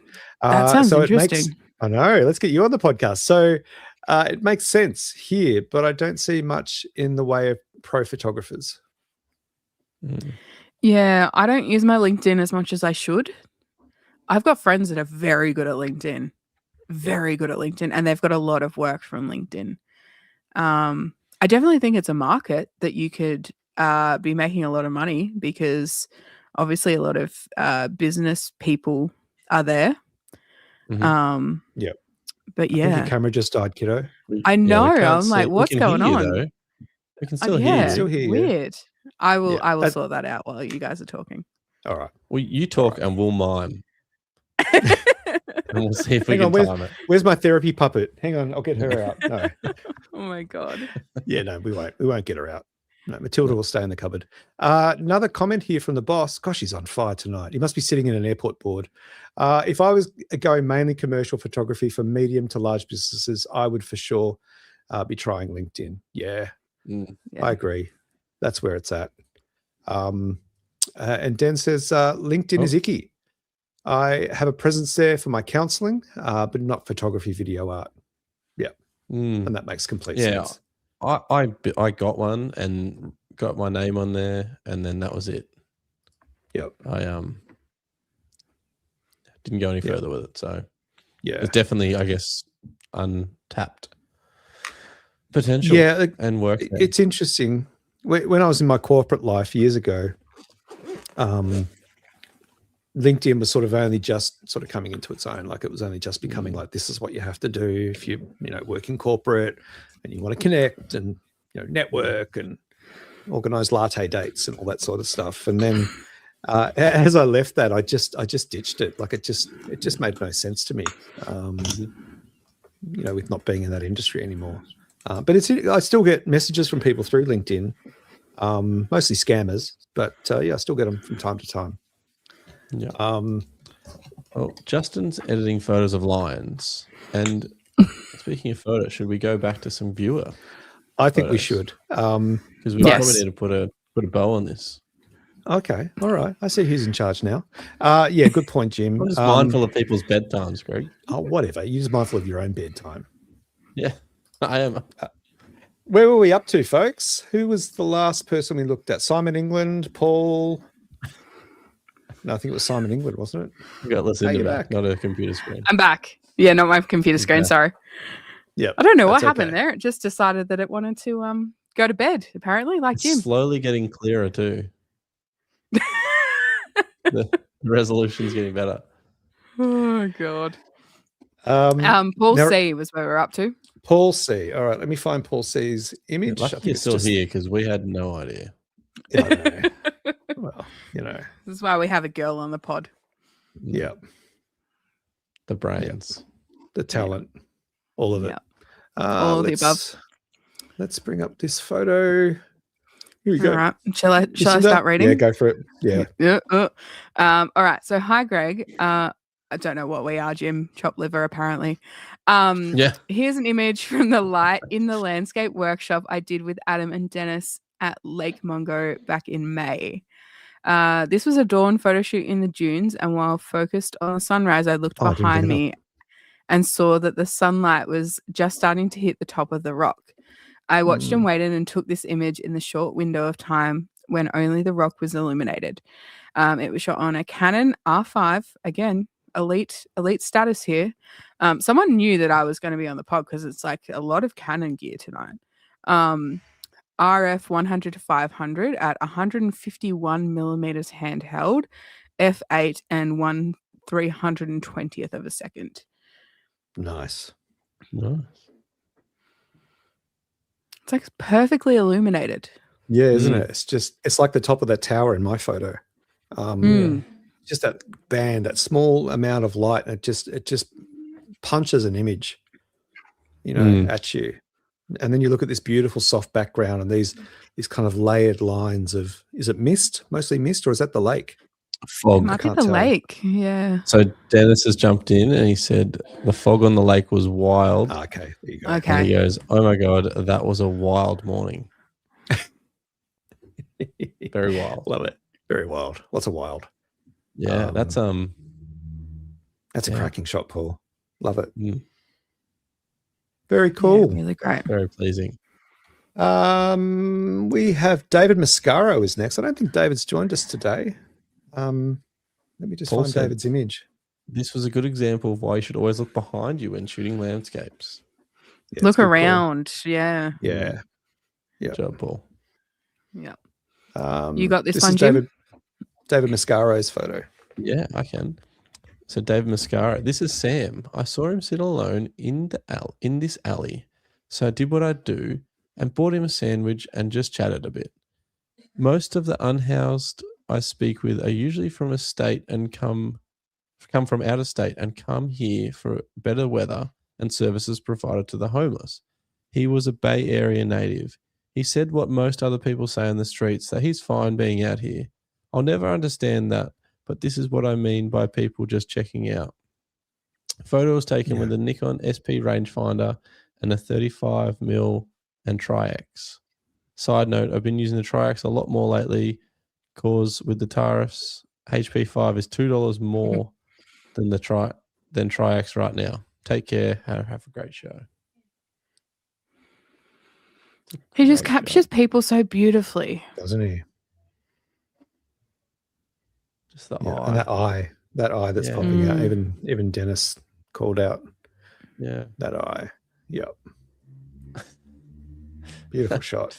Felicity's asked, maybe Justin can suggest how to enlarge the photos. I'm about to ban you, Felicity. Yeah, it's a gorgeous photo. And I'm sorry, Felicity, the photos aren't the way that Justin does them. It's all right. The boss will be back next week. Yeah, whatever. We've got Dennis Smith up next. The solo image. Let me just find it. This is maybe read out the it's an oldie, yeah. So I'm in bed today, wrecked after an exhibition opening weekend. Went to find a pic that represented how I feel today. This is part of a series I created exploring identity. I recreated this at BFOP workshop 2 years ago. Sorry, trigger warning again on the BFOP thing. Q3, single exposure, lots of light shaping, but a key light above me as I moved during the 2-second exposure. Sorry, guys. Justin's sending me instructions while I do this. All right. Is that better? There we go. Yeah. Well, that is better. Thanks, boss. Sorry. I had no training. No training. This is an example of Dennis throwing his whole self into his work. And I've seen Den work live. Justin and I saw him at BFOP 2024, trigger warning, sorry.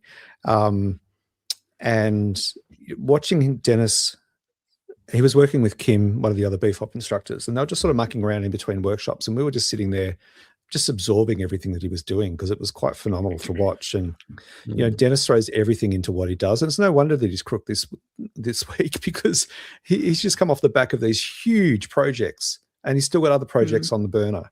But I think this is a wonderful shot of him as a model as well. And then for anyone that wanted to see Dennis shirtless, it's not quite clear, but there is there is chestage. Richard, I reckon there should be a drinking game for every time we hear BFOP, but it is Monday night after all. Yeah, perfect night. It's a school night. Yeah, but it's a cracking shot. It is a school night. That's what I'm trying to get keep the show on the road. Yeah, okay. I got the school drop off in the morning. Loud and clear. Whatever. Jeez. Yeah, beautiful image, Dan. Yeah. So powerful. It's just such a Where skill is to the just space? like paint the like elements in as well, like the top of that like suitcasey trunk thing, and then like the arch of the fireplace, like all of those little like details. It's like the do you guys remember the I Spy books? With all of the little okay, well, I'm showing my age clearly. Must be after my time. Hey, listen, I learned to write letters on a tiny little chalkboard in a wooden frame. That's how old I am. Like in Sovereign Hill? Yeah, just like in Sovereign Hill. Yep. It was like a book that like it was all photographs. I need you to go look at it. Like, just go look. There is a YouTube video of how they used to make them, and they would be like photographs of like all of these little hidden treasures, and you would have to try and find like particular items, and they were just like so detailed, and there was like little tiny like hidden things that you had to go looking for, and this sort of reminds me of that. Yeah, there is a lot of that in it. I get it. The thing that I keep being drawn to is Dennis's posture for sure, but he's actually looking at himself. He's looking at himself. Yeah, back and forth. Yeah, Phil Thompson. You're right. Incredible shot, just like a scene out of an old horror movie. With all those other things in the room as well. Yeah, it's kind of giving an eerie kind of.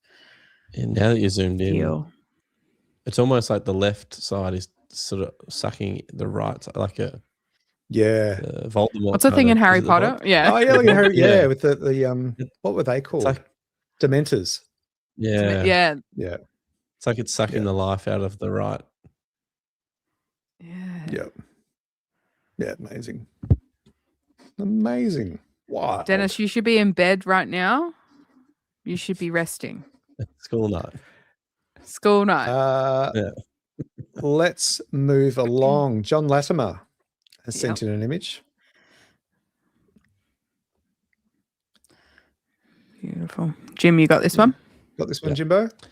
Evening all. Over the past few weeks, I've been exploring my local area and walking along Plenty Gorge along to the river. I head out really early just to enjoy the hike / have some fun, freedom before I should do some work. Came across this powerful owl. He was sitting deep in this tree watching all these little birds, most likely picking breakfast. But they are just amazing to see and don't find very often, classed as at risk in Vic. This was his best angle I could get into too deep in the tree and a lot of overgrowth, and didn't want to disturb him. A7R3 with 200 to 600, run through topaz to clean up what I could. Those eyes. Jeez. Yeah, so piercing, aren't they? It's such a good pose too with this one. Yeah. This one. Oh no, they're both there, I think. Hard to know. Oh yeah, no, they are both there. There's it's just that pop of yellow, and then there's a little bit of yellow throughout the feathers, and then you get these eyes. And the tree's like such perfect like background. Like it's not too like stark. Yep. Like if he was in a different tree, maybe there was like big open spaces, but it's kind of like really like crowded and sort of framing the bird. Yeah. Yep. No, it's amazing. Amazing, John. But those eyes, look how sharp they are. Like, so what are you looking at? Yeah, that's cool. Yeah, that's very cool. Sony make good lenses. Apparently. Sony make good lenses. Let's say it was a 200 to 600.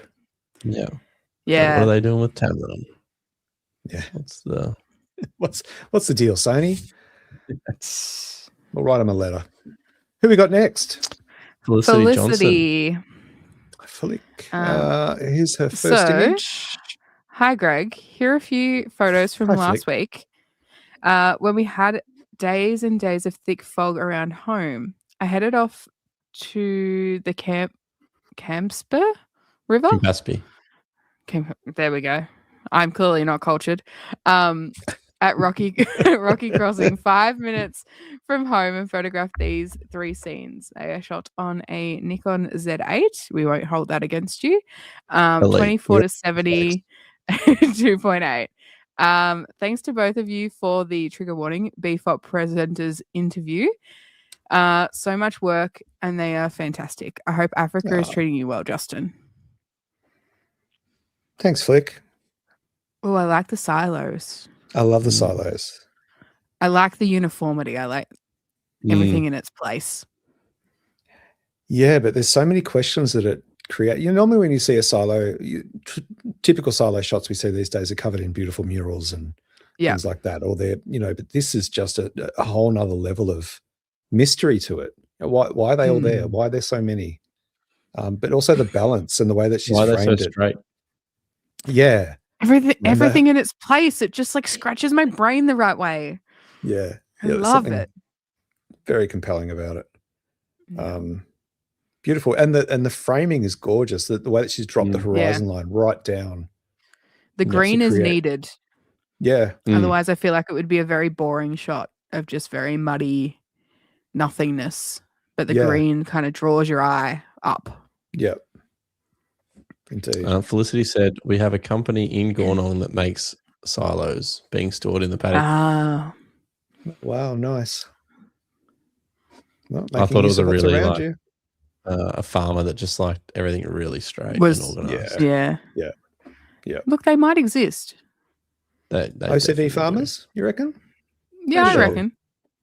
Yeah. I reckon it would be easier to do their job when they're all lined up like that. This is Felicity's second image, which is just magic. Yeah. Draws my eye in. That like mossy. Yeah, and the just how pronounced the cracks are in the rock, like these segments of rock. It turns it from being a solid rock into almost an organic object because it's covered in the moss and it's got these weird that look quite deep and almost like there's a crust on top, Yeah. I reckon if you had just photographed that rock, Felicity, I wouldn't know if that was like in a forest or if it was underwater. Like if I didn't have the context of the trees, I'd be like, where is that? Where are we? Yeah. What's the scale? At the beach? Are we at? Yeah. And just it does look like a brain, Dennis. Oh, it does too. But also the hint of a path kind of between those two trees in the middle, leading to the stand of trees in the background. That's just beautiful framing. Yeah. Amazing. Vegan muffin, Greg said. It's a vegan muffin. Well, it's moss. It's vegan. Yeah, true. And then this was the third image. Yeah, I love the path. I wonder what this would look like in black and white, Felicity. Yeah. Yep. I think so. I think it would look good. Yeah. Yeah. Contrasty. Again, I'm contrasty black and white girly, but yeah. Yep. Be interesting to see how that looks. Yeah, it might be worth having a play with that one, Felicity. But regardless, beautiful composition, and we've talked often about the difficulty of photographing trees and landscapes where we always feel that compulsion to capture the whole tree in the frame, but being selective about what you crop out in camera can be just as compelling to tell that story. And they're like the perfect gum trees that kind of just lean in the right ways. It's like the silhouette shot that we were talking about earlier with the tree. Like the trees are just perfectly framing that path. Yeah. At the foreground and in the background, it seems. Yeah. It's like it mirrored. Yep. Yeah, amazing. Very cool. Very good. Oh, great. Felicity did a few of these in black and white and they looked beautiful. Yeah, I would imagine that the beautiful texture in the bark and stuff would look great. Yeah. Yep. All right. Good work, Flick. No, we've done Nevs. Oh, we've done Nevs? Oh, he sent us. That's why I had two images. Oh. Remember we did, I thought I had the wrong image. Yeah. First cab off the rank. Let's talk to this image again. Cool. You got this one, Jim? Yeah. All right. The story of this photo, which is great because it's not a drone photo. We're all confused. Yeah. No drones in this one, guys. No drones were used. I sat in my car waiting for the weather to break, watching YouTube on my phone with a bag of chips. Probably the Camera Life podcast. You didn't say that, but I decided that. It rained for 3 hours straight, and I'm talking Forrest Gump sideways rain, upside down rain. About 4:45 p.m., the rain stopped for about 10 minutes, and a tiny bit of light appeared out of the clouds. I jumped out of the car and got this long exposure. 5 minutes later, the rain came back, and I drove home with 3 beautiful, amazing photos. And sometimes that's what you have to do as a landscape photographer. Fuji X-T5 8-16 2.8 3-stop ND, so 64 f9 2 seconds. Chips, tangy barbecue with the Diet Coke. Nice. Elite choice. Nice. Yeah. Not about the Diet Coke. If you're going to go Coke, yeah, just the Diet. No. Yeah. I'm a full sugar Coke girly. Same. I'm not a girly, but I am a full sugar Coke kind of person. The thing I love with this image is that there's so many fascinating little elements that, that, like we saw earlier, the bird. Obviously, we've had a look at this photo before, but there's the bird at the very end of the pier, right at the very end of the pier. But also these dots, or holes, or whatever they may be in the wood. Yeah. And the way that this one is this circular pattern with the cross between it. Like there's just all these little geometric elements here that play against this soft, broody, dark background. And so the contrast between the sharp and the soft elements is just really powerful. Yeah. Really great frame, Nev. Still like it. Still like it. Second time round. Still like it. It's even better when we get the right description. I know, right? We know what camera it's. Yeah, it wasn't a drone. Definitely not 120 meters high. No, it was 120 and I really needed to know what sort of chips you were eating. Yeah, you found out. It was important. Should we make that compulsory for all future images? That if you are eating snacks at the time of taking the photo, we need to list them. Yeah, well, maybe even just in the chat what the favorite snack of editing processing is. Yep. A couple of cool comments here from Rick Nelson. I love the horizon is high in the image with the wood leading you through.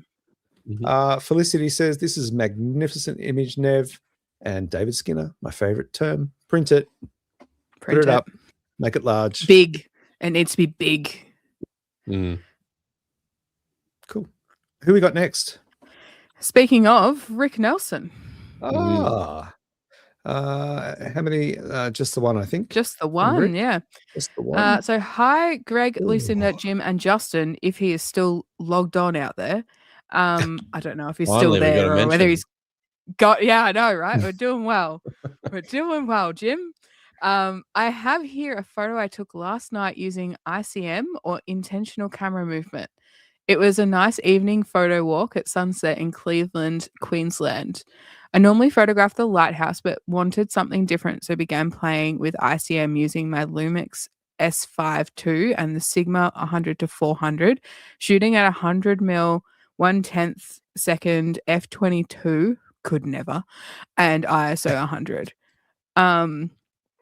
I enjoy this experiment and only stopped down due to how bright it was. Unfortunately, what you don't see is the hundreds of dots from a dirty sensor. That's what f/22 will do to you. That was exposed in this shot. Nothing editing can't be gotten rid of, but I am cleaning the sensor tonight as I watch the show. Good idea. This taught me 2 things. Firstly, it's fun to try things you don't normally do in photography. And secondly, the benefits of cleaning your camera sensor to save the headache in editing. Thank you all for a great show and a wonderful community for showing up and sharing each week. Good job. Rick, if you were a Lightroom user, just a little helpful PSA while you're doing this. If you take a photo of a white piece of paper or a blank wall, you take it into Lightroom and you go into the spot remover and you go visualize spots, it'll show you where the spots are. Oh, did not know that. It'll help you. Yeah, it'll help you. I used to teach the students how to do that so that they could see it. So shoot it at f/22 and take a photo of just something blank so that you can see it. Yeah. Like harsh. And then, there's a little tiny tick box. I think it's down the bottom corner, visualize dots, and it'll like bring it up in a really like rasterized sort of version and you can see it. So they'll give you a bit more of an idea of where things are. Wow. Yeah. Well, epic photo though. I really like it. Epic, yeah. And you did a good job of cleaning it. Yeah. I feel like you can have that on your wall. Yeah, that's worthy of a print too. That's a beautiful piece of art. Yeah, it makes me feel calm. It does, and the colors, and the fact that line in the darker line 1/3 up or halfway between across the water, it just keeps drawing me in, and then there's a slightly softer one behind it. Yeah, I just keep getting drawn back into the frame. Yeah. Also, really like beautiful. How the horizon's kind of not straight, like it's away, and it's also not. And it's not clear, like it's sort of a little bit blurry, and so it's like merging. Yep. Yeah, that's great. Yeah. Keep at it, Rick. Bravo, I say. The boss man is a bit worried about his data bill. So if you could just go and buy some lucky straps, use code Greg. Might be helpful. I don't have a code, Jim, so. Oh, I do. Okay. Well, use code Greg or Jim, whoever's your favorite. Don't use mine because I don't have one. And you guys can fight it out later. There we go. No, don't make me fight. Look at the size of him. That wouldn't be a fight. The best camera straps on the planet. On the planet. They'll live longer than you. Yeah. Help Justin pay his data bill. Yeah. Help Justin pay his data bill. Yeah, let's feel sorry for the man that just went to Africa for 10 days. Sure. That's all we're going to hear next week. I know. Oh, Africa. And look, here's this amazing photo of a lion. Here's another one. Here's another one. Yep. Oh, a zebra. But there's a lion in the background. Yeah. The lion's eating the zebra. That's too graphic to put on YouTube, isn't it? No, we'll work it out. Okay. We're not monetized. Who's up next? Yeah. Philip Johnson. Always a busy man. Phil Johnson. And we've got 6 images here, apparently. Well, why aren't they? Oh, here they are. Yes, you got this one, 3 Jim? images, and then I think... No, that's the camera settings. Let's go to image 1. G'day, Greg and Justin. A series of images. Use one or all if you can fit it in. I have recently purchased a Tamron 150 to 500 for landscape photography. In the Blue Mountains, we have grand landscapes or intimate ones. And with mobility issues, I aren't up for bushwalks, lol. So the lens range allows for capturing distant objects. The images were a test in distance ranging from 150 to 300 to 500. All images are from the Grossi Valley, which is part of the Blue Mountains World Heritage Area. Camera Sony A7 4-lens Tamron, A7 IV, sorry. Yep. Lens Tamron 150-500 processed in Photoshop 2026 and Topaz Photo.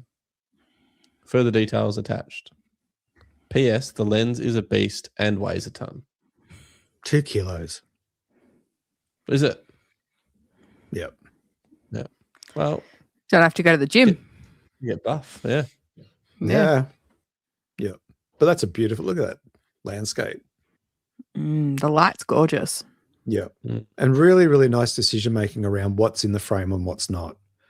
You know, the way that you've got this, you need to, it's a panorama, so you need to fit in as much story as you can.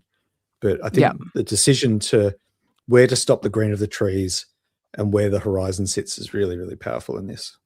Yeah. Image 2. Oh, that's Marty Strecker. Here we go. Image 2. So that's obviously the detail pushing in texture. Yeah, I love some texture.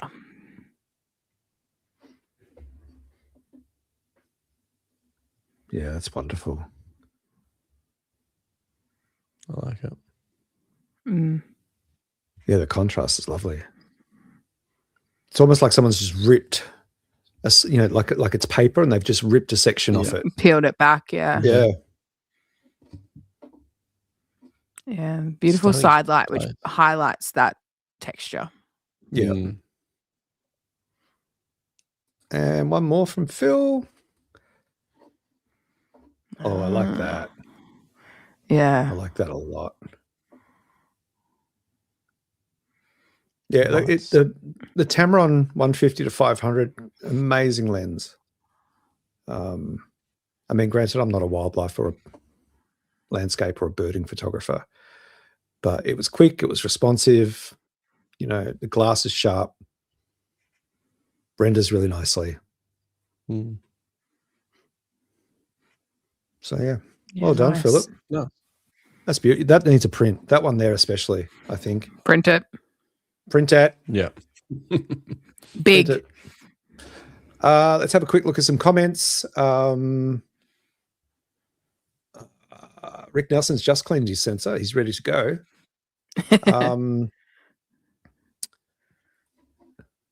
That was about, was that for Rick's? Yeah, it was for Rick's ocean shot.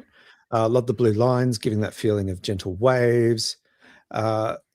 This is a terrible joke. Where do we draw the lion in the sand then? Indeed. And yeah, lots of comments for Philip's images. This one feels powerful and like patterns on the cliff. Love the third one, Phil, which is this one we're looking at right now on the screen. I agree. I think this is my favorite shot, and I think that's worthy of some sort of print. And Tweed Production says, love the color change in the cliff. Yep. Very cool. Thank you, Philip, as always. Nice Who we got work. left? We got Marty Strecker. Yep. But I reckon, Greg, we've got a double up of feedback here, like written stuff. So it's just Philip's duplicated. So we're going to have to use our imagination a little bit. What have you done, Greg? Oh, it is too. You might have to read this one out, Greg. Oh, no. Hang on. I'll find it. I've got it here. Bear with. Talk amongst yourselves. It's incredible. Marty Strecker. All right. Oh, here we go. I've got the info here. Well, why am I left out? Well, I'm in the lucky email. Oh. Yeah. You can come and do some lucky stuff. I'm not part of the team. Well, I don't have access to it either. I haven't achieved that merit badge just yet. I just got invited, so. Jim has a credit card and he has access to I don't have any of that. So, just saying. I've got to get a code first. One step at a time. Code, all right, double harness, then access to the credit card. Wow, your list is bigger than mine. I just want to go straight to Japan. That's all I want. That's why I don't have a credit card. I know. Yeah. It'd be the first thing on the credit card. Yeah. That's a very good call. Marty, when I saw this image, I just my floor hit the my floor. My jaw hit the floor. The floor came up and hit my jaw as well. I've just added the correct comments in the doc, guys. Who's going to read this one out? I will. Hi, Greg, Justin, and Jim. Again, I'm chop liver. Okay. I put Justin.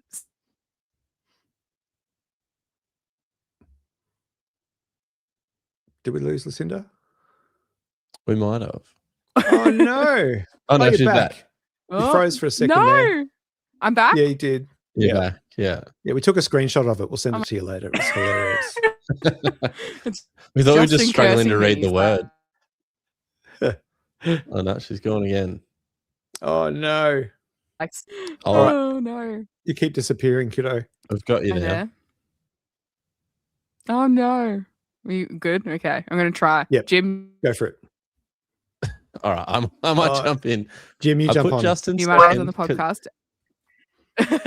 No, you've lost your chance, Lucinda. You had 3 shots. It's over.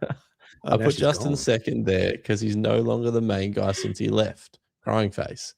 Awesome work, as always, on the podcast, and the guests have been insightful, much more than I thought or expected. Often I'll tell myself I need to submit an image every week. Then I don't. Usual reasons. My gear is not one of the big four. Putting your work out there, which you mentioned as a thing for many people recently, etc., etc. Attach single image. It is a multiple exposure in camera, so I am actually sending two. First image, 6:10 a.m. of the moon at 35 mil equivalent, 1,002 millimeters, handheld, 1/1600th of a second, 5.6 ISO 400. Second image, 625, 35 mil equivalent at 337 mil, 1/160th of a second, 5.6 ISO 200. I bumped clarity and dehaze, extra black, white highlights and shadows up. That's it. My camera is OM1 Mark II. The lens on both images 150 to 400. I have a bunch of YouTube eps to watch to check guest images. I usually just listen to the podcast version. Good work, everyone. Cheers, Marty. Thanks, Marty. Good job sending an image in. Yeah. It's a cracker. It's epic image as well. Jesus. So I just want to zoom in for some folks who may not be able to see the level of detail, but the moon is absolutely like this nice fall off on the right up here where you can, the craters, there's just like a slight shadow on the edge of the moon and you can see some of the craters in it. Just incredible. That in itself looks gorgeous, but then you see what's actually crossing the moon and it's a Qantas commercial jet. That's insane. Insane. How do you do that? How do you do that? Yeah. That's beautiful. Yeah, Rick Nelson, print it. Yeah. Send it to National Geo. God. Honestly, yeah. Yeah. Tweak Productions, send in more, Marty. This is epic. Yeah. Yes. This is amazing, Marty. Well, you know, and it's a really thoughtful composition. It wasn't like I looked up and saw this and I just took a shot. You've planned it. You've done a double exposure in camera. Yeah, it's amazing. What an ingenious composition from two separate images. Yeah. It's epic. Amazing. Yep. Lots of folks. Yep. Print it. Says Phil Thompson. Greg Carrick, fly me to the moon. Rodney, holy smoke. And Dan has said, that's nuts. Yep. Yeah. It was a gorgeous shot. Well done. Well done indeed. We've only got one more person, I think. We do. Where are we at? Shamit Shah has sent in two images. Should I try again? At my rating skills? Yeah, I think you might be back. Well, it's not the rating, it's the internet. I think your rating's going internet. Yeah. Okay, thanks, Jim. All right. Shamit, image one. All right. Hi, Justin and Greg. Please see attached two photos I took over the weekend on my walk at a local park. I wanted to use a wider focal length to capture the environment and see how they turned out in black and white. I used aperture priority and set it to 3.8. The first photo had an ISO of 1600 and the second one at ISO 280. Both had a shutter speed of 1/125th of a second. The day was quite bright, which I thought would be perfect to capture some dark shadows in the pictures. Any feedback is much appreciated. Thank you again. So this is the first image. Fabulous. And then the second one here. Yeah, great. Again, like thoughtful choice of what's included and what's not. Could have very easily like included a whole lot of sky that wasn't really like wasn't really like adding much value to the photo. Yeah, well spotted. And I love, because the sky, because it is a super bright day, the sky's going to be blown out. But in this shot especially, the trees are making up for that. They're kind of filling in that space really nicely. And I love the panorama. It works. It just works because you're getting all that beautiful, the shadows on the ground that are intertwining from the tree branches. Yeah. And the people on bikes are like perfectly framed within the trees. That seems to be a theme tonight. Framing between trees. Well, yeah. Just with this other image, if anything, I would probably have either cropped this in a little bit. You could keep the grade in there because it adds character and it was there. It's what you saw. That's fine. Yeah. But I think this is the way it's framed is at the edge of this, the bottom edge of this grate that's on the ground is really distracting. Let me just go in a little bit. Because you can see like there, I don't think I can go in that much further. It's just that hard, dark edge of the grate. If anything, I would have like either cropped it in a tiny bit or taken a step over it. I wonder if you came in and came low, so came in really close to the grate, because you were saying that you wanted to experiment with wide angle. So coming in closer, using it as more of an element to draw you in up towards the person that's on the bike, and almost use that as sort of like the leading lines to then, draw your eye out. I wonder how that would work. Yeah, I think that's great feedback. And using a D60 with an 18 mil. So that's good. Yeah. No, but there's a really lovely composition, and the choice of pano is spot on. Yeah, and I like the black and white as well. Yeah, the black and white's a good choice because these scenes can get really messy really quickly. Especially parks with just shit everywhere. Green and because the shadows here are so important as well. Yeah. No, it's very good. Very good indeed. And I love, in both images, the placement of the cyclists. Oops, that's Phillips. Yeah. Just works really. It just adds that little bit of storytelling. Yeah, you needed a subject. If this didn't have a subject, it probably would have, you would be missing something. Yeah, less impactful for sure. Yeah. Wonderful work, though. Keep at it. Yeah. It is interesting that you raise that point about, maybe getting down lower. And there's something I've been trying to do with the workshops I'm running is, about changing your view of the world, and almost putting your camera on the footpath to take a shot, just to get that different perspective to what we see, which is always up here. Yeah, it's just our natural state. Like that's what we do. We take our camera, we put it to our eye, and we always just look at that angle. So it's it really is like an exercise of just like breaking your thought patterns. Like the same thing, Greg, with like taking a completely different lens out, changing your perspective, moving around and just seeing the world from a different point of view. Yeah, indeed. Well said. And I think another like little point as well. They were shot on aperture priority, which like I actually used aperture priority a hell of a lot when I was first working in a newspaper, because it sort of took part of the thought process out. I could set my aperture, I could control my shutter speed with my ISO, but then I didn't have to make minute adjustments every 2 seconds. So then it allowed me to focus on more what was in front of me and the people and whatever I was doing, rather than so it is I think a really important piece of the camera to learn and to use. So I think well done using that too. Yeah, you don't have to shoot in manual. Like you can manually shoot with aperture priority, but it just takes some of the minute changes out sometimes. Yeah. But then it's also equally as important to then review those images later in post and see what did the camera do, what scenes, it's about reviewing it and why. Incredible. Well, that's all the images, folks. So just speaking to that, thank you everyone for sending in your images again tonight.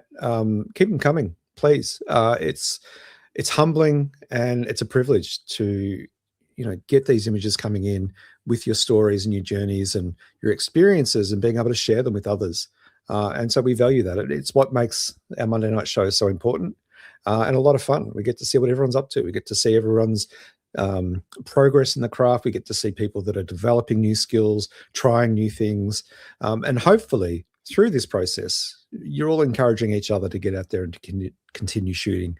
So just to recap, we do this every Monday night. So please send in your images to justin@luckystraps.com.au. Include just a JPEG file. Please rename the files to your name, image 1 and 2 and 3, etc. if you've got multiple images.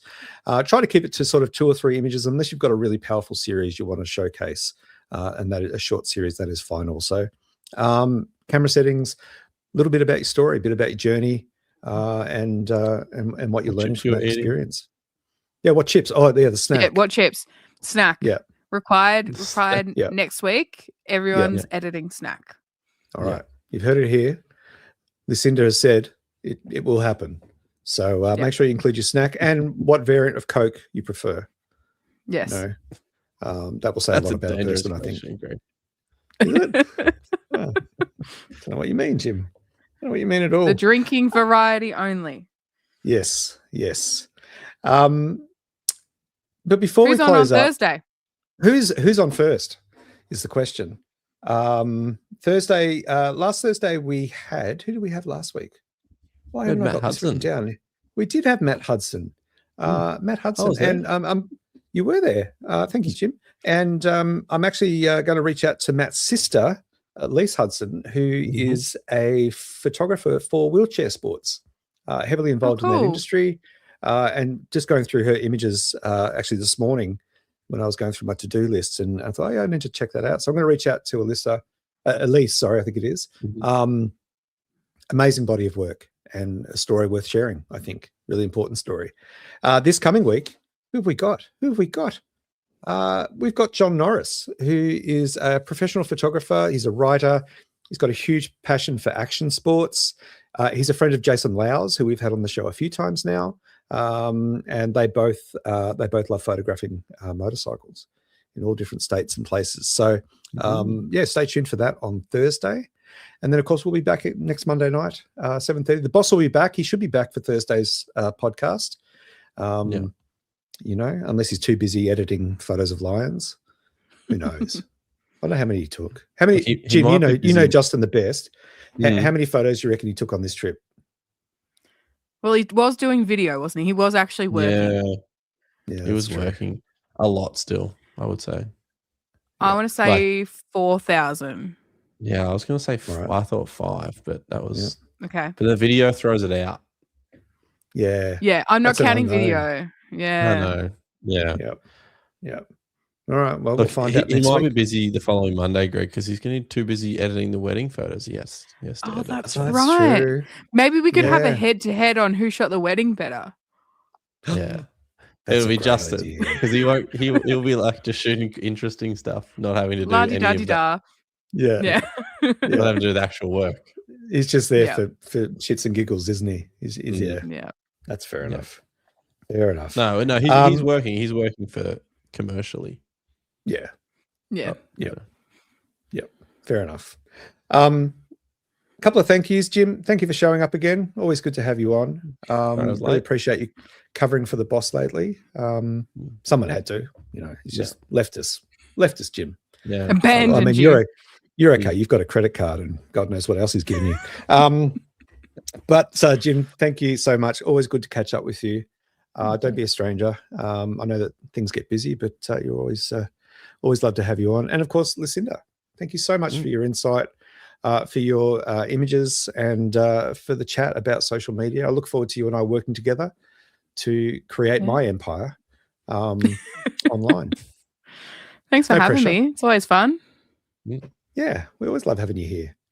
And you're free. Maybe we need a breakdown, Greg. Once you've made some changes, we need a breakdown. What you did, what worked. Yeah, definitely. Need to revisit in a few months. Yeah, conversation we'll keep having, because I think it's important. Because like I said, it's that question, that simple question that Lucinda asked in one of her posts that really made me stop and go, oh, hang on, actually, she's got a point. I am struggling with. Have lots of those. Yeah, opinionated. So and so. But yes, thank you once again, Lucinda. Always great to have you. Look forward to seeing what you've got coming up in the near future. We'll get you back on at some stage to have a chat, catch up on things. I'd love to. Let me see if I can play some music. Last week I just couldn't play music. I don't know what I did wrong. We believe in you, Greg. Do you? What sort of music do you want? Just the outro music. Reckon you can handle that, Jim? Nothing copyrighted. Yeah. No. I've got the intro. Yeah, I couldn't see the outro. I don't know what I've done. I can play gong. And all I can feel is Justin watching and judging. Yeah. He didn't give us the Roadcaster. No. I'm surprised he hasn't with given the you that as well. Roadcaster. Yeah. Trusted with the Welcome credit to card, my not world, the Jim. Roadcaster. You could have bought the Roadcaster. You could have bought another one. I know. Missed opportunity. Right. Let me say goodbye to some peeps. It's just after 10 o'clock here. John Latimer, thanks again, everyone. Use code Lucinda. No, don't use code Lucinda. Use code No, Greg it won't get you anywhere. Won't get you anywhere. Who we got? Shamit Shah, thank you, everyone. Rick Nelson, thank you for a great show and awesome images, everyone. Indeed. David Skinner, thank you, everybody, for your images. Love to see and learn. Good night. What have we got here? Tweak Productions. Thanks for sending in your photos too. Awesome photos, everybody. Always inspiring me to try new things and techniques. Great feedback. And thanks for the great start to the week. Sleepy time now, indeed. Rick Nelson is suggesting 8,000 pics from the boss. 8,000 lion photos. Crackers, good to see you again, mate. Thanks to Lucinda for bringing some smarts to the show. You're welcome. Good call. We needed it. Oh, this is interesting. Shamit Shah says at least 1,000 shots per day. He does like a burst mode, though, doesn't he? I feel like you have to burst mode with a lion. Do you? Nah. I don't know. We're going to get the number next week. Do we get to hold up scorecards like red faces? Oh, that's a blast from the past. Thanks, team, from the old Sea Dog. 9 out of 10 night. Wonder what we need to do to make it better. Yeah. Can we have the feedback, please? Yeah. You can't leave us hanging, Rodney. More snacks. More snacks. Another great show, everyone. See you again soon. Felicity, thanks, Greg, Jim, and Lucinda. Another great night. And finally, from the Camelot, this is you, Jim. What? I need access. Go Jim at luckystraps.com.au if you're looking for a premium handmade leather camera strap that will outlive your camera and probably outlive you. Head to luckystraps.com. Oh God, I've run out of words. .com. We make great straps. And .com.au. Does that work too? Are we not that? Is that not a website? I thought it was just .com. You should know. You've got Justin. Where's Justin? It's in the banner. Yeah, don't go to .com.au. It's in the banner down the bottom. Don't use code Jim. He doesn't know the title. He doesn't deserve it now. It's after 10 o'clock on the school night, guys. That's why. Yeah, it is late. We'll let everyone get to bed. Folks, thank you so much. Be safe, and we'll see you on Thursday morning for 9 a.m. Australian Eastern Standard Time for our interview. Be safe, get out and shoot. All right. Thanks, guys. Take care. See you later. See ya. Yeah, test that. See if it works.